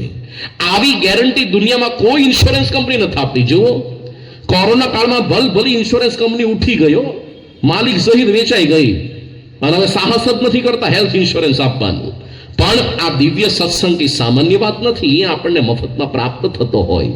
ત્યારે જ્યારે જ્યારે આવી સભાઓ એની અંદર અવશ્ય આપણે આવીએ, થોડીક આપણે ધર્મના માર્ગે આગળ વધીએ. આપણે એવું નથી કહેતા બધા સ્વામિનારાયણ થાવ, પણ જે ભગવાનને માનતા હો, દેવી દેવતાને, રોજ 5 મિનિટ 10 મિનિટ કાઢો તો ખરા. નક્કી કરીને જાઓ કે જેને માનતા હો રોજ આપણે 5 માળા તો જે તે આપણે ભગવાનની કરવી જ. અને આપણા ઘરની અંદર એક ઘર મંદિર હોવું જોઈએ, એ પણ સારું લોકેશનમાં. ક્યારેક તો એવી સ્થાનમાં ગોઠવે કે નડવું ન જોઈએ. લો, કચરા પેટી મૂકવાનું સ્થાન ને ઘર મંદિર ગોઠવ્યું હોય, અને પ્રાઇમ લોકેશનમાં 4K LED ટીવી ગોઠવ્યો અને જોયા કરે બધા. તો ટીવી આપણા ઈષ્ટદેવ નથી, આપણા ભગવાનનું ઘર મંદિર હોવું જોઈએ. ખાલી શોપીસ તરીકે નહીં, એની અંદર આરતી થવી જોઈએ 2 ટાઈમ સવાર સાંજ, 3 ટાઈમ થાળ ભગવાનને અર્પણ થવો જોઈએ, 1 ટાઈમ સમૂહની અંદર થવું જોઈએ, ઘરની અંદર રોજ 1 ટાઈમ ઘર સભા થાય, સમૂહ ભોજન થવું જોઈએ. આપણા દીકરા દીકરીઓને બાળ સભાની અંદર મોકલો. દરેક ગામની અંદર સત્સંગ કેન્દ્રો ચાલે છે. આપણે પોતે આવીએ તો દીકરા આવે, બાકી દીકરા તો અનુકરણ આપણું જ કરશે. એક વખત એક દીકરાને પૂછ્યું, તું શું કામ કરે? હું તો મારા બાપના અધૂરા કામ પૂરા કરું છું. ઓહો, પણ આવા દીકરા ક્યાંથી પાકે બાપના અધૂરા પૂરા? બાકી તો ઊંધું મારે એવા હોય. કયું અધૂરું કામ પૂરું કરે તું? એ કે મારો બાપ અડધી બીડી પીને નાખી દે એટલે બાકી નાખી હું પૂરી કરું. લો, આપણા દીકરા આપણી અડધી બાટલી પૂરી ન કરી નાખે, અડધી વિચિત્ર ફિલ્મની સીડી પૂરી ન કરી નાખે, એની જવાબદારી આપણી તો રહેશે કે નહીં? એટલા માટે આપણે કરશું તો દીકરા દીકરી કરશે, બાકી કરશે ક્યાંથી? બાપ એવા બેટા, વડ એવા ટેટા. તો આપણે સત્સંગના માર્ગે આગળ વધીએ. અરે ટીવી સિનેમા મોબાઈલની અંદર આપણે પોતે વિવેક રાખીએ. ક્યારેક દીકરા ફરિયાદ કરે કે મારો બાપ તો આખો દી જોયા જ કરે છે મોબાઈલમાં વિચિત્ર, 2 કલાક મારી સામે જ નથી જોતો. આપણા દીકરાને ટાઈમ આપવો પડે, પ્રેમ આપવો પડે, નહીં તો મશીન જેવો બનશે, મોબાઈલ તમને જડ બનાવશે. તો એની સાથે ટાઈમ કાઢવો પડશે ને. અને આ રીતે આપણે સત્સંગના માર્ગે આગળ વધી એકાદશી કરીએ, ભગવાનના માર્ગે વધીએ આગળ, ઘરની અંદર થોડા હિન્દુત્વના સંસ્કાર આપણા પુત્ર પુત્રીઓને આપીએ. એ રીતે આપણે સત્સંગના માર્ગે આગળ વધીને આપણું જીવન પણ દિવ્ય બનાવીએ, ઘર પણ બનાવીએ, સમાજને પણ આપણે સુધારીએ. અને ભગવાનના ચરણમાં પ્રાર્થના કરીએ કે બધાને તને મને ધને સુખી કરે, બધાના ઘરની અંદર પારિવારિક એકતા શાંતિ સ્થપાય. જેટલા પણ અહીંયા યુવકો બાળકો અભ્યાસ કરે છે, અભ્યાસ સારામાં સારો થાય, નોકરી ધંધા બધાના સારામાં સારા ચાલે. એ જ આપણે આજના દિવસે ભગવાન અને સંતોના ચરણોમાં પ્રાર્થના કરીએ છીએ. શ્રી સ્વામી ભગવાનની જય.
સ્વામિનારાયણ ભગવાનની જય.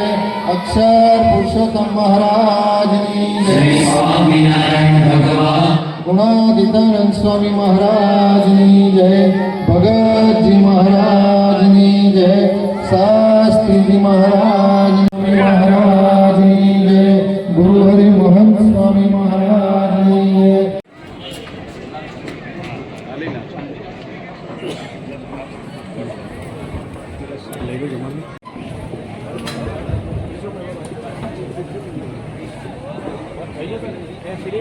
પટેલ, અનિલભાઈ ગિરવતભાઈ પરમાર, પ્રફુલભાઈ વિજલભાઈ પરમાર, મયુરભાઈ જસવંતભાઈ પરમાર, શૈલેષભાઈ વાળા, દીપકભાઈ કનુભાઈ પટેલ, પિયુષભાઈ મનુભાઈ પટેલ, પંકજસિંહ હાલોલવાળા, તખતસિંહ રામસિંહ પરમાર, કેતનભાઈ દીપકભાઈ શાહ, કીડભાઈ વિનોદભાઈ પટેલ, અરવિંદભાઈ મનુભાઈ પટેલ, કલ્પેશભાઈ પર્વતસિંહ સોલંકી, પ્રિયાંકભાઈ રમેશભાઈ પટેલ, પ્રવીણભાઈ પ્રભાતભાઈ પરમાર, વિપુલભાઈ પૂજાભાઈ પરમાર, મુકેશભાઈ ગોવિંદભાઈ પટેલ, રોહિતભાઈ ગોકળભાઈ પટેલ, મયુરભાઈ કાંતિભાઈ પટેલ, ગોરધનભાઈ ઝવેરભાઈ પટેલ, રાહુલભાઈ વાળાદ, જિજ્ઞેશભાઈ રમેશભાઈ પરમાર, તુષારભાઈ રમેશભાઈ પરમાર, ગોરધનભાઈ ભીખાભાઈ પરમાર, દિનેશભાઈ હસમુખભાઈ પટેલ, નિલેશભાઈ હસમુખભાઈ પટેલ, વિપુલભાઈ પ્રવીણભાઈ પટેલ, નિલેશભાઈ વિઠ્ઠલભાઈ પટેલ, ડૉક્ટર અશોકભાઈ પટેલ, જતીનભાઈ રાજેન્દ્રભાઈ પટેલ, અનિલભાઈ ચીમનભાઈ પટેલ, રાજુભાઈ ડાયાભાઈ પટેલ, જીગરભાઈ રમેશભાઈ પટેલ, ચિરાગભાઈ રમેશભાઈ પટેલ, હેમેન્દ્રભાઈ બળવંતભાઈ પટેલ, કલ્પેશભાઈ પટેલ હાલોલથી છે, ભરતભાઈ સંજયભાઈ, રાકેશભાઈ ઝવેરભાઈ પટેલ કાલોલ, મહેન્દ્રસિંહ બાપુ કાલોલ,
સભાના અંતમાં આભાર વિધિ માટે ગામના વડીલ એવા અરવિંદ કાકાને આપણે વિનંતી કરીએ કે ટૂંકમાં આપણે આભાર વિધિ કરશે. ઘણા દૂર દૂરથી મને એમ લાગે છે કે લગભગ ગોધરા તાલુકામાંથી, હાલોલ તાલુકામાંથી, કાલોલ તાલુકામાંથી કેટલાક સત્સંગી ભાઈ બહેનો અત્રે ઉપસ્થિત થયા છે. સૌ પ્રથમ દેરોલના અદના નાગરિક તરીકે આપ સૌનું ભાવભીનું શબ્દ દ્વારા હાર્દિક સ્વાગત કરું છું, અભિવાદન કરું છું. આપ ભલે પધાર્યા. યુવાનો, દીકરા દીકરી, આજે સવારથી હું જોઈ રહ્યો છું કે અહીંયા કેટલાય ચૂલા પ્રગટાવ્યા અને થપ થપ બાજરીના રોટલા અને સવારથી કામે લાગીને તનતોડ આ ભાઈઓ જે મહેનત કરી રહ્યા છે અને મારા ગામની બહેનો દીકરીઓ વગો સવારથી જે રોટલા ઘડવાનું કામ કર્યું એ સૌને પણ આ પ્રસંગે અભિનંદન આપું છું. ખાસ તો મારે આભાર કરવાનો છે, પણ આવકારો નહીં ત્યાં સુધી આભાર કરતો નથી. આજે દેરોલ ગામ એક તીર્થભૂમિ બની ગયું છે. આપણા શાસ્ત્રોમાં એવું લખ્યું છે કે સંતો એ હરતું ફરતું તીર્થ છે. સંતો ના દર્શન માત્રથી, એમની પાવન વાણી માત્રથી, સૌ આપણે કથાઓમાં પણ સાંભળ્યું કે ખાલી એમના દર્શનથી, એમના સત્સંગથી, અરે એમના વસ્ત્રથી પણ માણસ આજે એની કાયાની કલ્પ આખો બદલી નાખે છે. આજે ડેરોલ ગામને એટલા માટે હું ખૂબ ખૂબ રાજી થયો છું. 31મી ફર્સ્ટ 2024નું વર્ષ હમણાં 2 કલાકમાં પૂર્ણ થશે. આગામી 25મા વર્ષનો પ્રારંભ થશે. આજે વિશ્વના બધા જ દેશો લગભગ અને આપણા ભારતમાં પણ મોટા મોટા શહેરો આજે 31મી આ ફર્સ્ટ છેલ્લો દિવસ ઉજવવા અને નવા વર્ષને આવકારવા માટે ગોળા બન્યા હશે. શરાબ અને સુંદરીના શોખમાં અને વાજિંત્રોના ઢોલ નાગરા નાચ ગાનમાં જ્યારે દેશ આખો અને વર્લ્ડ આખું જ્યારે આજે એ વિકૃતિ માણસતાની રીતે જ્યારે ઝૂમી રહ્યું છે, ત્યારે મારું ગામ આજે આવું ધાર્મિક સ્થળ બન્યું. અને આજનો દિવસ આપવા માટે હું પહેલા તો સંતશ્રીઓના ચરણોમાં સાદર વંદન કરું છું કે આજનો દિવસ આપ્યો તે ખરેખર ખૂબ જ શ્રેષ્ઠ છે. આયોજકોએ પણ આ દિવસની કદાચ માગણી કરી હોય તો હું એમને પણ અભિનંદન આપું છું.